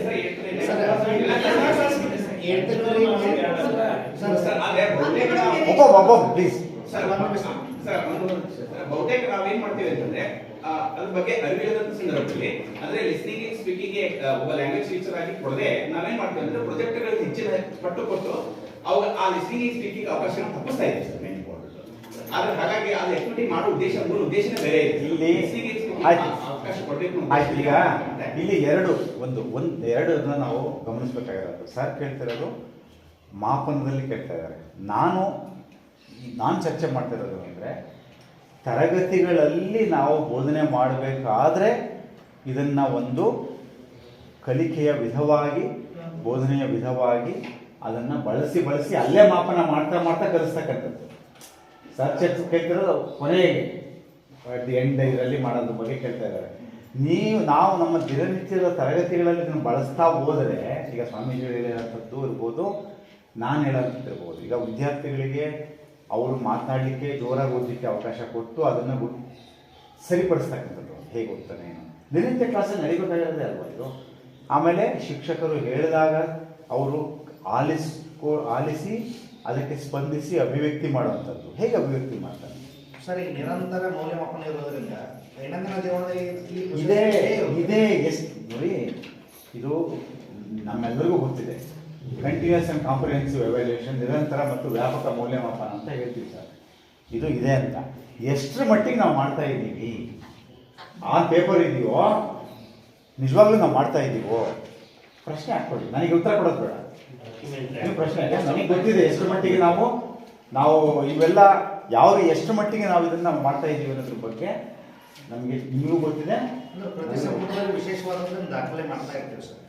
ಡಾಕ್ಯುಮೆಂಟ್ರಿ ಜಾಸ್ತಿ ಆಗ್ತಾ ಇದೆ. ನಾನು ಬಹಳ ಶಾಲೆಗಳನ್ನ ನಾನು ನೋಡಿದ್ದೀನಿ. ನಿಮ್ಮ ಶಾಲೆಗೂ ಬೇಕಾದ್ರೆ ಒಂದ್ಸರಿ ಬಂದು ನೋಡ್ತೀನಿ. ಏನು ಗೊತ್ತಾ, ಮಾಡಿದ್ದೀವಿ ಅಂತ ಹೇಳೋದು ಸರಿ. ನಾನು ಈ ಕಲಿಕೆಗೆ ಸಹಾಯಕವಾಗುವಂತೆ ನಾವು ಮಾಡ್ತಾ ಇದ್ದೀವಾ, ರಿಗರಸ್ ಆಗಿ ಯೂಸ್ ಮಾಡ್ತಾ ಇದ್ವಾ, ವಿಪುಲವಾಗಿ ಇದನ್ನ ಬಳಸ್ಕೊಳ್ತಾ ಇದ್ವಾ, ಯಾವುದೋ ಒಂದನ್ನು ಮಾಡಿದ್ದೀವಿ ಅಂತಲ್ಲ. ಇವುಗಳ ಮೂಲಕನೇ ಕಲಿಸುವಂತಹ ವಿಧಾನವನ್ನು ನಾವು ಅಳವಡಿಸ್ಕೊಂಡಿದ್ದೀವಾ, ಇವು ಪ್ರಶ್ನೆಗಳು. ನಾವು ನಮ್ಮಲ್ಲಿ ಒಂದು ಏನು ಬರುತ್ತೆ ಅಂದರೆ, ನಾವು ಬ್ಲಾಕ್ ಮಾಡ್ತೀವಿ ಸರ್, ನಾವು ಮಾಡಿದ್ದೀವಿ ಸರ್, ಮುಗಿತಲ್ಲ. ನಾವು ಮಾಡಿದ್ದೀವಿ ಅಂತ ಒಂದು ಸರಿ ನಾವು ಅಂದ್ಬಿಟ್ರೆ ನನ್ನ ಮೈಂಡ್ ನಾನು ರಿಸೀವ್ ಮಾಡಲ್ಲ. ಏನು ರಿಸೀವ್ ಮಾಡಲ್ಲ, ಇದನ್ನು ಮತ್ತೆ ನಾನು ಮಾಡಬೇಕು, ಬೇರೆ ಸಾಧ್ಯತೆಗಳಿದೆ. ಈಗ ನಾವು ಚರ್ಚೆ ಮಾಡುವಂಥ ವಿಷಯ ನನ್ನ ತರಗತಿಯಲ್ಲಿ ಇಷ್ಟು ಮಾಡ್ತಾ ಇದ್ದೀನಿ, ಇನ್ನೂ ನಾನು ಮಾಡುವಂಥ ಸಾಧ್ಯತೆಗಳು ಭಾಳ ಇದೆ. ಈ ವಿಷಯಕ್ಕೆ ನೀವು ಹೋಗಲಿಲ್ಲ ಅಂದರೆ ನಿಮ್ಮ ಮೈಂಡ್ ಓಪನ್ ಆಗಲ್ಲ. ಇಲ್ಲಿಂದ ಹೋಗ್ಬೇಕಾದ್ರೆ ನೀವೇನೋ ನಿಮ್ಮ ಬ್ಲಾಕ್ಡ್ ಮೈಂಡಲ್ಲೇ ಹೋಗ್ತೀರಾ. ಏನೋ ನಾನು ಮಾಡ್ತಿದ್ದೀನಿ, ಅವರು ಹೇಳಿದ್ರೆ ಮುಗಿತಪ್ಪ, ನಾನೇನು ಮಾಡಲ್ಲ ಹೊಸದಾಗಿ. ನಾನಿಲ್ಲಿ ಚರ್ಚೆ ಮಾಡುವಂಥದ್ದು ಅದನ್ನು ವಿಪುಲವಾಗಿ ಬಳಸ್ತಾ ಇದ್ದೀವಿ. ಆ ರೀತಿ ಅಂದಾಗ ನಮ್ಮ ತರಗತಿಯಲ್ಲಿ 50 ಮಕ್ಕಳಿಗೆ 50 ಮಕ್ಕಳು ಚೆನ್ನಾಗಿ ಮಾತನಾಡಬೇಕು, ಚೆನ್ನಾಗಿ ಓದಬೇಕು. ಈಗ ನಾವು FL ಅಂತಂದ್ರೆ ಯಾಕೆ ತಂದಿದ್ದೀವಿ, ಮತ್ತೆಲ್ಲ ಯಾಕೆ ಬೇಕಾಗಿತ್ತದು? Foundation literacy and numeracy. Foundation ಲಿಟ್ರೇಸಿಯಲ್ಲಿ ಓದುವುದು ಬರುತ್ತೆ, ಬರೆಯೋದು ಬರುತ್ತೆ ಅಲ್ಲ. ಆಮೇಲೆ ವಿವರಣೆ. ಎಷ್ಟೋ ವಿದ್ಯಾರ್ಥಿಗಳಿಗೆ ನೀವು ವಿವರಿಸುವಂತ ಹೇಳಿದ್ರೆ, ನಾವು ವಿದ್ಯಾರ್ಥಿಗಳಿಗೆ ಏನಾದರೂ ಒಂದು ಪ್ರಸಂಗವನ್ನು ವಿವರಿಸೋದಿನು ಅಂತ ಹೇಳಿದ್ರೆ ವಿದ್ಯಾರ್ಥಿಗಳು ಫಸ್ಟ್ ಮಾಡೋದು ಏನು ಮಾಡ್ತಾರೆ, ಅವರು ಕೈ ಕಟ್ಕೊಂಡ್ಬಿಡ್ತಾರೆ. ಹಿಂಗೆ ಕೈ ಕಟ್ಕೊಂಡು ಶುರು ಮಾಡ್ತಾರೆ. ಆ ಶುರು ಮಾಡೋದು ಹೆಂಗೆ ಶುರು ಮಾಡ್ತಾರೆ?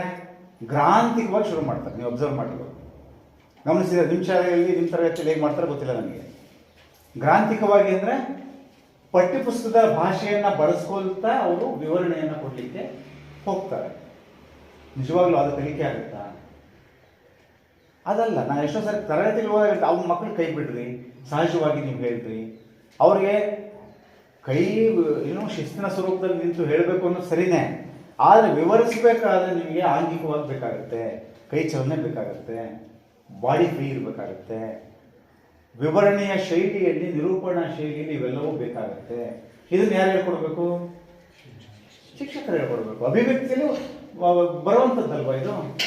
ಇದಕ್ಕೆ ಒಂದು ನಾನು ಸಪ್ಲಿಮೆಂಟ್ ಮಾಡ್ಬೇಕಂತಂದ್ರೆ, ವಿದ್ಯಾರ್ಥಿಗಳು ಯಾಕೆ ಹಾಗೆ ಮಾಡ್ತಾರೆ ಅಂತಂದ್ರೆ, ಶಿಕ್ಷಕರ ಮಾತಿನ ಧಾಟಿಯೂ ಗ್ರಾಂಥಿಕವಾಗಿರುತ್ತೆ.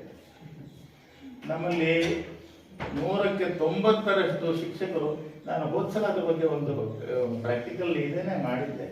ಕೆಲವು ಈಗ ಬೇರೆ ಥರದಲ್ಲಿ ಯೂಟ್ಯೂಬ್ನಲ್ಲಿ ಪಾಠ ಮಾಡಿರುವಂಥದ್ದು ಇದೆಯಲ್ಲ, ಬಹಳಷ್ಟು ಶಿಕ್ಷಕರು ಸಹಜವಾದ ಧಾಟಿಯಲ್ಲಿ ಮಾತಾಡೋದಿಲ್ಲ. ಪಾಠ ಮಾಡುವಾಗ ಗ್ರಾಂಥಿಕ ಧಾಟಿಯಲ್ಲಿ ಮಾತಾಡಿದ್ರೆ ಅದೊಂಥರ ಸ್ಟ್ಯಾಂಡರ್ಡ್ ಲ್ಯಾಂಗ್ವೇಜ್ ಅನ್ನೋ ಒಂದು ಕಲ್ಪನೆ ಇದೆ. ಆ ಥರದಲ್ಲಿ ಗ್ರಾಂಥಿಕವಾದ ರೀತಿಯಲ್ಲಿ ಮಾತನಾಡಿದ್ರೆ ಖಂಡಿತವಾಗಲೂ ಕೂಡ ಸಹಜ ಸಂವಹನದ ವಾತಾವರಣ ಸನ್ನಿವೇಶ ಏರ್ಪಡೋದಿಲ್ಲ. ಯಾವತ್ತೂ ಕೂಡ ಈಗ ಓ ಮಗುವೇ ಬಾ, ನಾನು ನಿನಗೆ ಊಟವನ್ನು ಬಡಿಸುತ್ತೇನೆ, ನೀನೀಗ ಊಟವನ್ನು ಮಾಡು ಅಂತ ನೀವು ಮನೆಯಲ್ಲಿ ಮಾತಾಡೋಕೆ ಶುರು ಮಾಡಿ ಅಲ್ವಾ? ಇಲ್ಲ. ಆದ್ರಿಂದ ನಾನು ಇದು ಬರೀ ಓದುವಿಕೆ ಆಲಿಸುವಿಕೆ ಮಾತ್ರ ಅಲ್ಲ, ತರಗತಿಯ ಮಾತುಗಾರಿಕೆ ಅಂತನ್ನೋದು ಸಹಜ ಮಾತುಗಾರಿಕೆಗೆ ಎಷ್ಟೆಷ್ಟು ಹತ್ತಿರವಾಗಿರುತ್ತೋ ಅಷ್ಟಷ್ಟು ಕಲಿಕೆಯ ಸನ್ನಿವೇಶ ಜೀವಂತ ಆಗತ್ತೆ ಅಂತ ಅನ್ನೋದು. ಆದ್ರಿಂದ ಈ ಒಂದು ಅವೇರ್ನೆಸ್ ಕೂಡ ಟೀಚಿಂಗಿನ ಶಿಕ್ಷಕರಿಗೆ ಇದರಲ್ಲಿ ನೀವು ಮಗುವಿನ ಇದರಲ್ಲಿ ಸಹಜವಾಗಿ ಮಾತಾಡಿ ಅಂತ ಅನ್ನೋದು. ಅದನ್ನ ಆ ವಿದ್ಯಾರ್ಥಿಗಳಿಗೆ ಏನು ಭಯ ಇರುತ್ತೆ ಅಂದರೆ, ಅವರು ಮನೆ ಭಾಷೆ ಮಾತನಾಡಿದಾಗ ನಾನು ಎಲ್ಲಿ ಒಂದು ಮುಜುಗರಕ್ಕೀಡಾಗುತ್ತೋ ಅನ್ನೋ ಭಯ ಇರುತ್ತೆ. ಆ ಭಯವನ್ನು ನಾವು ಹೋಗ್ಲಾಡಿಸ್ಬೇಕು. ಅದೇ ಜೀವಂತವಾದ ಭಾಷೆ. ನಿನ್ನ ಮಾತಿನಲ್ಲಿ ಮಾತಾಡು. ಅದು ಮುಖ್ಯ ಕಾರಣ ಸರ್ ಸ್ಟೇಜ್ ಮೇಲೆ ಬರ್ದಿರೋದಕ್ಕೆ. ನಾನು ಎಲ್ಲಿ ಸೆಂಟೆನ್ಸ್ ರಾಂಗ್ ಮಾಡ್ತೀನಿ, ನಾನು ಗ್ರಾಂಥಿಕವಾಗಿ ಅದು ಹೋಗುತ್ತಲ್ಲ ಧ್ಯಾನ, ವಿಚಾರ ಕಡೆ ವಿಚಾರ ಸ್ಟಾರ್ಟ್ ಮಗುಂದು ಬಾಯಿ ಬಂದ್ ಮಾಡಿ. ಸೊ ಅದಕ್ಕೆ ನಾವೇನಂದರೆ, ಅವರು ಸಹಜವಾಗಿ ಮಾತನಾಡೋದಕ್ಕೆ ನಾವು ಪ್ರೋತ್ಸಾಹ ಕೊಟ್ಟಾಗ ನಮ್ಮ ಬೋಧನೆಯೂ ಸಹ ಅದು ಕನೆಕ್ಟ್ ಆಗುತ್ತೆ. ನಾವು ಕನೆಕ್ಷನ್ ಇಲ್ಲ, ಟೀಚಿಂಗ್ ಇಸ್ ಎ ಕನೆಕ್ಷನ್. ಯಾವಾಗ ಅದು ಇಟ್ಸ್ ಎನ್ ಎಫೆಕ್ಟಿವ್ ಕನೆಕ್ಷನ್, ಯಾವಾಗ ಎಫೆಕ್ಟಿವ್ ಕನೆಕ್ಷನ್ ಆಗುತ್ತೋ, ಪರಿಣಾಮಕಾರಿ ಸಂಪರ್ಕ ನೀವು ಯಾವಾಗ ಹೊಂತೀರ ಅಂತ ಹೇಳಿದ್ರೆ, ವಿದ್ಯಾರ್ಥಿಯ ಭಾಷೆ ಏನಿದೆಯಲ್ಲ, ವಿದ್ಯಾರ್ಥಿಯ ಭಾಷೆಯನ್ನು ನಾವು ಮಾತನಾಡಿದಾಗ ವಿದ್ಯಾರ್ಥಿನೂ ಸಹ ಅವನದೇ ಭಾಷೆಯಲ್ಲಿ ಉತ್ತರ ಕೊಟ್ಟಾಗ, ಅವನದೇ ಆದ ಅನುಭವದಲ್ಲಿ ಕೊಟ್ಟಾಗ, ಅಪರಿಚಿತವಾದ ರೀತಿಯಲ್ಲಿ ಜ್ಞಾನವನ್ನು ಕಟ್ಟಿಕೊಳ್ಳಲಿಕ್ಕೆ ಸಾಧ್ಯ ಆಗೋಲ್ಲ. ನಾವೆಲ್ಲರೂ ಮಾತೃಭಾಷೆಯಲ್ಲೇ ಆಲೋಚನೆ ಮಾಡ್ತೇವೆ, ನಮ್ಮಲ್ಲಿ ನಮ್ಮ ಅನುಭವಗಳಿಗೆ ತಕ್ಕಂಗೆ ನಾವು ಜ್ಞಾನವನ್ನು ಕಟ್ಟಿಕೊಳ್ತೇವೆ. ಅದೇ ಥರ ನಾವು ಆಲೋಚನೆಯನ್ನು ನಾವು ಮಾಡ್ತೇವೆ. ಸೊ ಇದು ಓರಲ್ ಟೆಸ್ಟು, ಚರ್ಚೆ ಇರಬಹುದು, ಕಂಠಪಾಠನೂ ಸಹ, ರಿಸೈಟೇಷನ್ ಅದು ಸಹ ಓರಲ್ ಫಾರಮ್ಸ್ ಆಫ್ ಅಸೆಸ್ಮೆಂಟ್. ಇನ್ನು ರಿಟರ್ನ್ ಫಾರಮ್ಸ್ಗೆ ನಿಮಗೆ ಗೊತ್ತಿದೆ, ಮಲ್ಟಿಪಲ್ ಚಾಯ್ಸ್ ಇದೆ ಮತ್ತು ವಿವರಣೆಯನ್ನು ಕೊಡುವಂಥದ್ದು, ಅಂದರೆ ತನ್ನ ತಾರ್ಕಿಕವಾದ ಆಲೋಚನೆಯನ್ನು, ಚಿಂತನೆಯನ್ನು ಅದನ್ನು ಪರೀಕ್ಷಿಸುವಂಥದ್ದು. ಆದರೆ ಹೆಚ್ಚು ಲಿಖಿತ ಪರೀಕ್ಷೆಗಳಲ್ಲಿ ನಾವು ನೋಡುವಂಥದ್ದು ಏನಂದರೆ, ಅವರ ತಾರ್ಕಿಕವಾದ ಚಿಂತನೆಯನ್ನು ಪತ್ತೆ ಹಚ್ಚೋದಕ್ಕಿಂತ ಹೆಚ್ಚಿಗೆ ನೆನಪನ್ನು ಮಾತ್ರ ಪತ್ತೆ ಹಚ್ಚುವಂಥದ್ದು ಅಷ್ಟೇ ನಡೆಯುತ್ತೆ. ಅದರ ಟೆಕ್ಸ್ಟ್ ಬುಕ್ಕಲ್ಲಿ ಏನು ಹೇಳಿದೆ ಅದನ್ನೇ ರಿಪ್ರೊಡ್ಯೂಸ್ ಮಾಡುವಂಥದ್ದು. ಅದಕ್ಕೆ ಬದಲಾಗಿ ಒಂದು ಲೆವೆಲ್ಗೆ ಅವರು ಹೋಗಿದ್ದಾರೆ ಅಂದರೆ, ನಮ್ಮ ಒಂದು ರಿಟರ್ನ್ ಫಾರಮ್ ಆಫ್ ಅಸೆಸ್ಮೆಂಟ್ ಹೇಗಿರಬೇಕು ಅಂದರೆ, ಅವರ ವಿಮರ್ಶಾತ್ಮಕ ಚಿಂತನೆಯನ್ನು, ಅವರ ತಾರ್ಕಿಕ ಆಲೋಚನಾ ಶಕ್ತಿಯನ್ನು, ಅವರ ವೈಜ್ಞಾನಿಕ ಮನೋಭಾವವನ್ನು, ಅವರ ಒಂದು ವಿಚಾರ ಮಾಡುವ ಶೈಲಿಯನ್ನು ನಮ್ಮ ಒಂದು ವಿವರಣಾತ್ಮಕವಾದ ಒಂದು ಲಿಖಿತ ಪ್ರಶ್ನೆಗಳು ಪತ್ತೆ ಹಚ್ಚುವಂತಿರಬೇಕು. ಸೊ ಆ ರೀತಿ ಇದಾವ ಅನ್ನುವಂಥದ್ದು ಪ್ರಶ್ನೆ. ಲಿಖಿತದಲ್ಲಿ ಇನ್ನೂ ಒಂದು ಬರುತ್ತೆ, ಚಿತ್ರನೂ ಬರುತ್ತೆ. ಚಿತ್ರಗಳನ್ನು ಕೊಟ್ಟು ಆ ಡಯಾಗ್ರಾಮ್ಸ್ನ ನೆಕ್ಸ್ಟ್ ಇದರಲ್ಲಿ ಏನಾಗುತ್ತೆ, ಇದನ್ನು ಒಂದು ಚಿತ್ರ ಕೊಟ್ಟು ಅದನ್ನು ಆ ಚಿತ್ರದ ಮೂಲಕ ಒಂದು ವಿವರಣೆಯನ್ನು ಬಯಸಬಹುದು. ಆ ಚಿತ್ರ ಸೀಕ್ವೆನ್ಷಿಯಲ್ ಆಗಿ ಹೋಗಿ ಬ್ಯಾಂಕ್ ಎಕ್ಸಾಮ್ಸಲ್ಲಿ, ಬೇರೆ ಬೇರೆ ಎಕ್ಸಾಮ್ಸಲ್ಲಿ ಇರುತ್ತಲ್ಲ, ನೀವು ನೋಡಿದಿರಲ್ಲ, ಆ ರಿಟರ್ನ್ ಪೇಪರ್ ಪೆನ್ಸಿಲ್ ಟೆಸ್ಟೇ ಅದು. But it is not in the form of words, ಶಬ್ದಗಳಿರಲ್ಲ ಅಲ್ಲಿ, ಆ ರೀತಿ ಇರುತ್ತೆ. ಆದರೆ ಒಂದು ಚಿತ್ರ ಕೊಟ್ಟು ಆ ಚಿತ್ರವನ್ನು ನೋಡಿ ವಿವರಣೆಯನ್ನು ಬರೆಯುವಂಥದ್ದು ಸಹ ಲಿಖಿತ ಪರೀಕ್ಷೆ ಅಂತಲೇ ಅನ್ನಿಸ್ಕೊಳ್ಳುತ್ತೆ. ಇದೆಲ್ಲ ಬೇರೆ ಬೇರೆ ಸಾಧ್ಯತೆಗಳು ನಾವು ನಮ್ಮ ತರಗತಿಗಳಲ್ಲಿ ಮಾಡಿದಷ್ಟು ನಮ್ಮ ತರಗತಿ ಶ್ರೀಮಂತ ಆಗುತ್ತೆ. ಇದು ನಾನು ಜೊತೆಗೆ ಹೇಳ್ತಾ ಹೋಗ್ತೀನಿ. ನಾನು ಬೋಧನಾ ವಿಧಾನವೂ ಸಹ ಜೊತೆಗೆ ಇಲ್ಲಿ ನಾನು ಕೆಲವನ್ನ ಟಚ್ ಮಾಡ್ತಾ ಇದ್ದೀನಿ, ಪ್ರತ್ಯೇಕವಾಗಿಯೂ ಹೇಳ್ತೇನೆ. ಸೊ ಪ್ರಾಯೋಗಿಕಕ್ಕೆ ಬಂದಾಗ, ಓರಲ್, ರಿಟರ್ನ್ ಆ್ಯಂಡ್ ಎಕ್ಸ್ಪೆರಿಮೆಂಟಲ್ ಏನಿದೆ, ಪ್ರಾಕ್ಟಿಕಲ್. ಸೊ ಅವುಗಳಲ್ಲಿ ಪ್ರಯೋಗಗಳು ಬರ್ತವೆ, ಎಕ್ಸ್ಪೆರಿಮೆಂಟ್ಸ್ ಮಾಡೋವಂಥದ್ದು ಅವೆಲ್ಲ ಬರ್ತವೆ, ಕಲಾಕೃತಿಗಳು ಬರ್ತವೆ, ವಿವಿಧ ಕಲಾಕೃತಿಗಳನ್ನು ರಚನೆ ಮಾಡುವಂಥದ್ದು ಮಕ್ಕಳು ಮಾಡ್ತಾರೆ. ಗಣಪತಿ ಮಾಡು ಅಂದರೆ ಮಾಡ್ತಾರೆ, ಅಥವಾ ಇನ್ನೇನೋ ಒಂದು ಆಕೃತಿ ಮಾಡು ಅಂದರೆ ಮಾಡ್ತಾರೆ.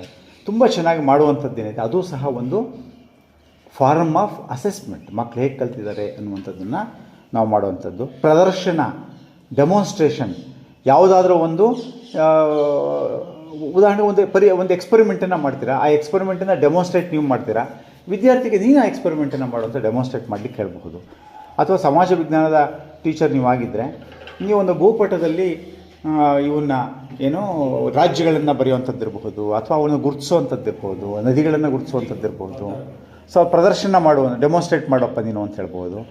ಅಥವಾ ನೀವು ಭಾಷಾ ಶಿಕ್ಷಕರಾಗಿದ್ದರೆ ಯಾವುದಾದ್ರೂ ಒಂದು ಪದ್ಯವನ್ನು ಯಾವ ರೀತಿಯಲ್ಲಿ ಅವರು ಅದನ್ನು ನಿರೂಪಿಸ್ತಾರೆ, ಅದನ್ನು ವಿವರಿಸ್ತಾರೆ, ಯಾವ ರೀತಿಯಲ್ಲಿ ಅದನ್ನು ಹೇಳ್ತಾರೆ, ಅದನ್ನು ಯಾವ ಆಕರ್ಷಕವಾಗಿ ಅದನ್ನು ನಿರೂಪಿಸುವಂತಹ ಶೈಲಿ ಯಾವುದು ಅನ್ನುವಂಥದ್ದನ್ನು ಪ್ರದರ್ಶಿಸಕ್ಕೆ ಹೇಳ್ಬಹುದು. ದೈಹಿಕ ಶಿಕ್ಷಣದಲ್ಲೂ ಬರುತ್ತಿದ್ದು ಫುಟ್ಬಾಲ್ ಆದರೆ ಅದು ಯಾವ ರೀತಿಯಲ್ಲಿ ಪಾಸ್ ಮಾಡುವಂಥದ್ದಿರ್ಬೋದು, ಅಥವಾ ಒಂದು ವಾಲಿಬಾಲ್ನ ಯಾವ ರೀತಿಯಲ್ಲಿ ಅದನ್ನು ಪಾಸ್ ಮಾಡೋವಂಥದ್ದಿರ್ಬೋದು, ಅಥವಾ ಕ್ರಿಕೆಟ್ ಆಟದಲ್ಲಿ ಯಾವ ರೀತಿಯಲ್ಲಿ ಬ್ಯಾಟನ್ನು ಹೋಲ್ಡ್ ಅದು ಡೆಮೋನ್ಸ್ಟ್ರೇಟ್ ಮಾಡೋವಂಥದ್ದು. ಮೋರ್ ಆಫ್ ಎಕ್ಸ್ಪೆರಿಮೆಂಟಲ್, ಇವೆಲ್ಲ ಏನಂದ್ರೆ ಪ್ರಾಕ್ಟಿಕಲ್ ಎಕ್ಸಾಮ್ಸ್, ಪ್ರಾಜೆಕ್ಟ್ಸ್ ಇರ್ಬೋದು, ಅದು ಸಹ ಬರುತ್ತೆ. Thank you.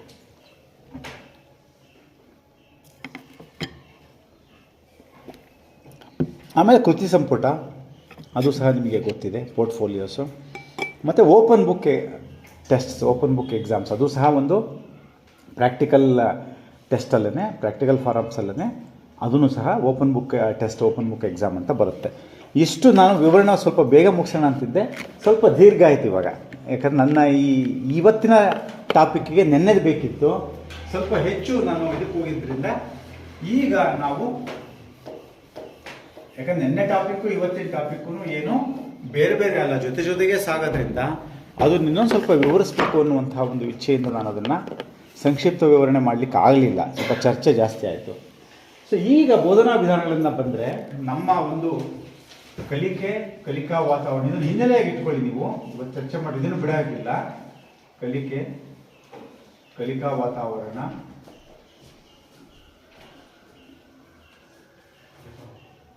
ಕಲಿಕೆಯ ಮಾಪನ ಅಂತಂದಾಗ ಅಲ್ಲಿ ಕಲಿಕೆಯ ಮಾಪನ ಅಂದಾಗ ನಾನು ಏನು ಹೇಳಿದೆ, assessment of learning, assessment for learning, assessment as learning, ಈ ಮೂರನ್ನೂ ಸಹ ನಾವು ಹಿನ್ನೆಲೆಯಲ್ಲಿ ಇಟ್ಕೋಬೇಕು. ಯಾವಾಗ ಬೋಧನಾ ವಿಧಾನಗಳನ್ನು ನಾವು ಯಾವ ಬೋಧನಾ ವಿಧಾನಗಳನ್ನು ನಮ್ಮ ಒಂದು ತರಗತಿಯಲ್ಲಿ ಅಳವಡಿಸಬೇಕು ಅನ್ನುವಂಥದ್ದು. ಸೊ ಬೋಧನಾ ವಿಧಾನಗಳು ಅಂತ ಬಂದಾಗ ಬಹಳ ಪ್ರಮುಖವಾಗಿ ಇದನ್ನು ಎರಡು ಭಾಗಗಳನ್ನಾಗಿ ಮಾಡ್ತಾರೆ. ಒಂದು ಶಿಕ್ಷಕ ಕೇಂದ್ರಿತ ಬೋಧನಾ ವಿಧಾನ, ಇನ್ನೊಂದು ವಿದ್ಯಾರ್ಥಿ ಕೇಂದ್ರಿತ ಬೋಧನಾ ವಿಧಾನ. ಸೊ ಎರಡು ಬೋಧನಾ ವಿಧಾನಗಳನ್ನು ನಾವು ಪ್ರಮುಖವಾಗಿ ನಾವು ವಿಭಾಗಿಸ್ತೇವೆ, ವಿಂಗಡಿಸ್ತೇವೆ. ಶಿಕ್ಷಕ ಕೇಂದ್ರಿತ ಬೋಧನಾ ವಿಧಾನ ಅಂದರೆ ಇದಕ್ಕೊಂದು ಪ್ರಾವರ್ಬ್ ಥರ ಹೇಳ್ತಾರೆ, ಒಂದು ಸೇಜ್ ಆನ್ ದಿ ಸ್ಟೇಜ್ ಅಂತ. ಸೇಜ್ ಆನ್ ದಿ ಸ್ಟೇಜ್. ಸೇಜ್ ಅಂದ್ರೆ ಏನು? ಯಾರು? ಸನ್ಯಾಸಿ. ಋಷಿಗಳು, ಸನ್ಯಾಸಿಗಳು, ಗುರುಗಳು. ಅವರು ವೇದಿಕೆಯ ಮೇಲೆ, ಸೇಜ್ ಆನ್ ದಿ ಸ್ಟೇಜ್ ಅಂತ ಇಂಗ್ಲೀಷಲ್ಲಿ ಇದನ್ನು ಹೇಳ್ತಾರೆ. ಸೊ ಅದಕ್ಕೆ ಏನು ಹೇಳ್ತಾರೆ, ಯಾವುದಕ್ಕೆ? ವಿದ್ಯಾರ್ಥಿ ಕೇಂದ್ರಿತ ಏನಂತಾರೆ ಅಂದರೆ ಗೈಡ್ ಆನ್ ದಿ ಸೈಡ್ ಅಂತ. ಗೈಡ್ ಆನ್ ದಿ ಭಾಳ ತುಂಬ ಆಕರ್ಷಕವಾಗಿದೆ. ನಮ್ಮ ಬೋಧನಾ ವಿಧಾನ ಯಾವುದಿರಬೇಕು? Sage on the stage, guide on the side. ಅಲ್ಲ, ಆ ಚೇರು ಸ್ಟೇಜ್ ಮೇಲೆ ಇದೆಯಾ ಅಂತ, ಆ ಚೇರು ಸ್ಟೇಜ್ ಮೇಲೆ ಇದೆಯಾ ಅಂತ. ಸೊ ಯಾವ ಬೋಧನಾ ವಿಧಾನ ಇರಬೇಕು ನಮ್ಮದು? Sage on the stage, guide on the side. Sage on the stage, ಗುರುಗಳು ಅಪ್ಪಣೆ ಕೊಡಿಸುವುದು ಅಂತ ಕೂಡ ಒಂದಿದೆ. ಗುರುಗಳು ಅಪ್ಪಣೆ ಕೊಡಿಸೋದು, ಅಪ್ಪಣೆ ಕೊಡಿಸಿದರು. ಸೊ ಇದು ನಮ್ಮ ಶಿಕ್ಷಕರ ಬೋಧನಾ ವಿಧಾನಗಳು, ಯಾವ್ಯಾವ ಬೋಧನಾ ವಿಧಾನಗಳನ್ನು ನಾವು ಅಳವಡಿಸ್ಕೋಬೇಕು ಅನ್ನೋದನ್ನು ನಾವು ಒಂದು ಸ್ವಲ್ಪ ಚರ್ಚೆ ಮಾಡಿ, ಆಮೇಲೆ ಸ್ವಲ್ಪ ಪ್ರಾಕ್ಟಿಕಲ್ ಇನ್ನೊಂದು ಸೆಷನ್ ಏನಿದೆಯಲ್ಲ ನಮ್ಮದು, ಅಲ್ಲಿ ನಾವು we will do it some practical. ನೀವೇ ಸ್ವಲ್ಪ, ಯಾಕಂದರೆ ಬೋಧನಾ ವಿಧಾನಗಳನ್ನು ನಾವು ಚರ್ಚೆ ಮಾಡಬೇಕಾದ್ರೆ ನಾನೇ ಎಲ್ಲ ಚರ್ಚೆ ಮಾಡಿದ್ರೆ ಉಪಯೋಗ ಇಲ್ಲ. ಅವು ಏನೇನಿದಾವೆ ಅಂತ ಸ್ವಲ್ಪ ಹೇಳಿ ನಿಮ್ಮಗಳಿಗೆ ಬಿಟ್ಟರೆ ಒಂದು ಅರ್ಧ ಮುಕ್ಕಾಲು ಗಂಟೆ ಮೇಲೆ, ಆಗ ಒಂದಷ್ಟು ನಿಮಗೆ ಚೆನ್ನಾಗಾಗುತ್ತೆ ಅನ್ನೋದು ನನ್ನ ಒಂದು ವಿಚಾರ. ಸೊ ಇದು ಮುಖ್ಯವಾಗಿ ನೀವು ರಿಫ್ಲೆಕ್ಟ್ ಮಾಡ್ಕೊಳ್ರಿ. ಇವಾಗ ಆ ಸೆಷನ್ ಮಾಡ್ತೀನಿ ನಾನು. ನಿಮ್ಮ ಒಂದು ಬೋಧನೆಯಲ್ಲಿ ಶಿಕ್ಷಕ ಕೇಂದ್ರಿತವಾಗಿರುತ್ತೋ ನಿಮ್ಮ ಬೋಧನಾ ವಿಧಾನ, ಇದೆಷ್ಟಿರುತ್ತೆ, ಇದೆಷ್ಟಿರುತ್ತೆ, ಯಾರಾದ್ರೂ ಹೇಳ್ತೀರಾ? ಶಿಕ್ಷಕ ಕೇಂದ್ರಿತ ಬೋಧನಾ ವಿಧಾನ ಯಾವುದು ಅಂತ ನಾವು ಚರ್ಚೆ ಮಾಡ್ತಾ ಹೋಗೋಣ ಇವಾಗ. ಅದಕ್ಕಿಂತ ಪೂರ್ವದಲ್ಲಿ ಶಿಕ್ಷಕ ಕೇಂದ್ರಿತ ಬೋಧನಾ ವಿಧಾನಗಳನ್ನು ಎಷ್ಟು ಪ್ರಮಾಣದಲ್ಲಿ ಬಳಸ್ತೀರಾ? 100ಕ್ಕೆ ಎಷ್ಟು ಪ್ರಮಾಣದಲ್ಲಿ ಬಳಸ್ತೀರಿ? ವಿದ್ಯಾರ್ಥಿ ಕೇಂದ್ರಿತ ಎಷ್ಟು ಪ್ರಮಾಣದಲ್ಲಿ ಬಳಸ್ತೀರಿ? 100ನಲ್ಲಿ ಇದೆಷ್ಟು, ಅದೆಷ್ಟು? ಇದು 80ನಾ? ಒಂದು ನಿಮಿಷ ಹೇಳ್ತಾ ಹೋಗಿ. ಸರ್ ಹೇಳಿದ್ರೆ 80-20. ನೆಕ್ಸ್ಟ್ ಇದು ವಿದ್ಯಾರ್ಥಿ ಕೇಂದ್ರಿತ ಶಿಕ್ಷಕ ಕೇಂದ್ರಿತ. ವಿದ್ಯಾರ್ಥಿ ಕೇಂದ್ರಿತ 60 ಯಾಕಂದ್ರೆ ಇದು 40. ನಿಮ್ಗೆ 60, ಇದು 40-60ನಾ? ಈ ಕಡೆ ಇದು ಶಿಕ್ಷಕ, ಇದು ವಿದ್ಯಾರ್ಥಿ ಅಂತ ಹೇಳ್ತೀನಿ ನಾನು. ಹಾ ಸರಿ. ಇದು 60ನಾ? ಹೌದು. ಯಾಕೆ 60? ಶಿಕ್ಷಕ ಕೇಂದ್ರಿತ 60. ಹೌದು. ಇದು ಈಗ ವಿದ್ಯಾರ್ಥಿ ಕೇಂದ್ರ. ಹಂಗಲ್ಲ, ನಿಮ್ದು ನೀವು ಬಳಸೋದೇ ಹೇಳ್ರಿ. ನೀವು ಬೆಳೆಸೋದೇ. ನಾವು ವಿದ್ಯಾರ್ಥಿ ಕೇಂದ್ರಿತ ಹೋಗ್ತೇವೆ, ಸುಗಮಕಾರರಾಗಿ ಕೆಲಸ ಮಾಡೋದು. ಹಂಗಲ್ಲ, ನೀವು ಮಾಡ್ತಿರೋದು ವಿದ್ಯಾರ್ಥಿ ಕೇಂದ್ರಿತ. ನೀವು ಮಾಡ್ತಾ ಇರೋದು ವಿದ್ಯಾರ್ಥಿ ಕೇಂದ್ರ. ಎಷ್ಟು? 60 ಇದು 60, ವಿದ್ಯಾರ್ಥಿ ಕೇಂದ್ರ 60. ಓಕೆ, 40-60. ಓಕೆ, ನೆಕ್ಸ್ಟ್ ನಿಮ್ಮಲ್ಲಿ ಇದಾ 40-60ನಾ? ಹಾಂ, 50-50. ಹಾಂ ಹಾಂ, ಆಮೇಲೆ ಹಾಂ, ಇದು 90. ಶಿಕ್ಷಕ ವಿದ್ಯಾರ್ಥಿ 90. ಇದು 10-90. ಇದು ಫಸ್ಟ್ ಶಿಕ್ಷಕ ಹಾಕೊಂಡಿದ್ದು ನಾನು. ಆಮೇಲೆ ಅವ್ರ 50-50 ಅನ್ನೋದಕ್ಕೆ ಇನ್ನೊಂದು ಅರ್ಥನೂ ಇದೆ. ಹಾಂ, ಶಿಕ್ಷಕನು ಇಲ್ಲ, ವಿದ್ಯಾರ್ಥಿ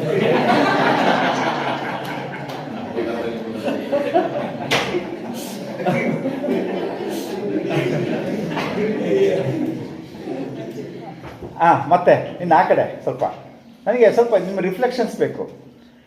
ಯಾಕಂದರೆ ಇದನ್ನು ಶಿಕ್ಷಕ ಕೇಂದ್ರಿತ ಯಾವಿದಾವೆ ಅಂತ ಕೇಳ್ತೀನಿ. ನಾ ವಿಧಾನಗಳು ನೀವೇನೇನು ಅಪ್ಲೈ ಮಾಡ್ತೀರಾ ಅಂತ ಕೇಳ್ತೀನಿ. ನನಗೆ ಯಾರ್ಯಾರು ಉತ್ತರ ಕೊಟ್ಟಿದ್ದಾರೆ ಫಸ್ಟ್ ಅವ್ರಿಗೆ ಕೇಳ್ತೀನಿ. ಹಾಂ, ಇನ್ನು ಆ ಕಡೆ ಭಾಗದಲ್ಲಿ ಒಂದು 2-3 ಹೇಳಿ ಸಾಕು. ಮುಂದೆ ಆಮೇಲೆ ಮುಂದುವರಿಯೋಣ. ಇನ್ನೊಂದು 2-3 ಈ ಕಡೆ ಒಂದು 2. ಶಿಕ್ಷಕ ಕೇಂದ್ರದ 30ನಾ? ಇದು 70ನಾ? ವಿದ್ಯಾರ್ಥಿ ಕೇಂದ್ರ 70. ಓಕೆ, ನೆಕ್ಸ್ಟ್ ಇನ್ನೊಬ್ರು ಈ ಕಡೆ 20. ಶಿಕ್ಷಕ ಕೇಂದ್ರದ 20ನಾ? ಓಕೆ, 20-80 ವಿದ್ಯಾರ್ಥಿ ಕೇಂದ್ರದ. Okay, very nice. ಆಮೇಲೆ ಇನ್ನೊಬ್ರು ಲಾಸ್ಟಲ್ಲಿ ಒಬ್ರು ಶಿಕ್ಷಕ ಕೇಂದ್ರದ 80 ಬಂದಿದೆ. ಇನ್ನೊಂದು ಬಂದಿದೆ, ಇನ್ನೊಬ್ರು ಅನದರ್ ವರ್ಡ್. ಓಕೆ, ಈಗ ಇಲ್ಲಿ ನಿಲ್ಸೋಣ. ಈಗ ಹೇಳ್ರಿ, ಇವಾಗ ಇಲ್ಲಿ ಫಸ್ಟ್ ಹೇಳಿದ್ರಲ್ಲ 80-20. ಸೊ ಶಿಕ್ಷಕ ಕೇಂದ್ರದಲ್ಲಿ 80 ಯಾವುದು, ಯಾವ ವಿಧಾನ? 20 ಯಾವುದು? ಚಂದ್ರಶೇಖರ್ ಸರ್ ನಾನೊಂದು ಹೇಳ್ತೀನಿ. 10-90.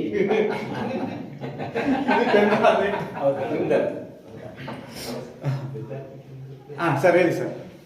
ಸರ್, ನಾವು ಭಾಷಾ ಶಿಕ್ಷಕರಾಗಿರೋದ್ರಿಂದ ಮಕ್ಕಳಿಗೆ ಭಾಷೆಯನ್ನ ತಿಳಿಸ್ಬೇಕಾದ್ರೆ ಅಥವಾ ಭಾಷೆಯಲ್ಲಿ ಆಸಕ್ತಿಯನ್ನು ಮೂಡಿಸಂಗಲ್ಲ. ನನ್ನ ಪ್ರಶ್ನೆ ನೀವು ಹೇಳ್ಬೇಕಾದ್ರೆ ಎಲ್ಲರೂ ಈಗ 5-6 ಜನ ಹೇಳ್ತಿರಲ್ಲ, ಬಹಳ 2 ವಾಕ್ಯದಲ್ಲಿ ಏನು ವಿಧಾನ ಬಳಸ್ತೀವಿ? ವಿಧಾನ ಯಾವ ಬೋಧನಾ ವಿಧಾನ ಬಳಸ್ತೀವಿ?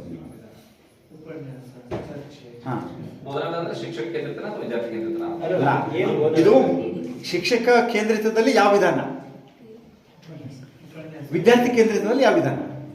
ಈಗ 90 ಅಂತ ಯಾರು ಹೇಳಿದಾರಲ್ಲ, ಶಿಕ್ಷಕರಾಗಿ ತೊಡಗಿಸ್ಕೊಳ್ತೀರಿ, ವಿದ್ಯಾರ್ಥಿಗಳನ್ನ ವಿಧಾನ ಇರುತ್ತಲ್ಲ, ಮೆಥಡ್ ಇರುತ್ತಲ್ಲ, ನೀವು ಯಾವ ವಿಧಾನ ಬಳಸ್ತೀರಿ?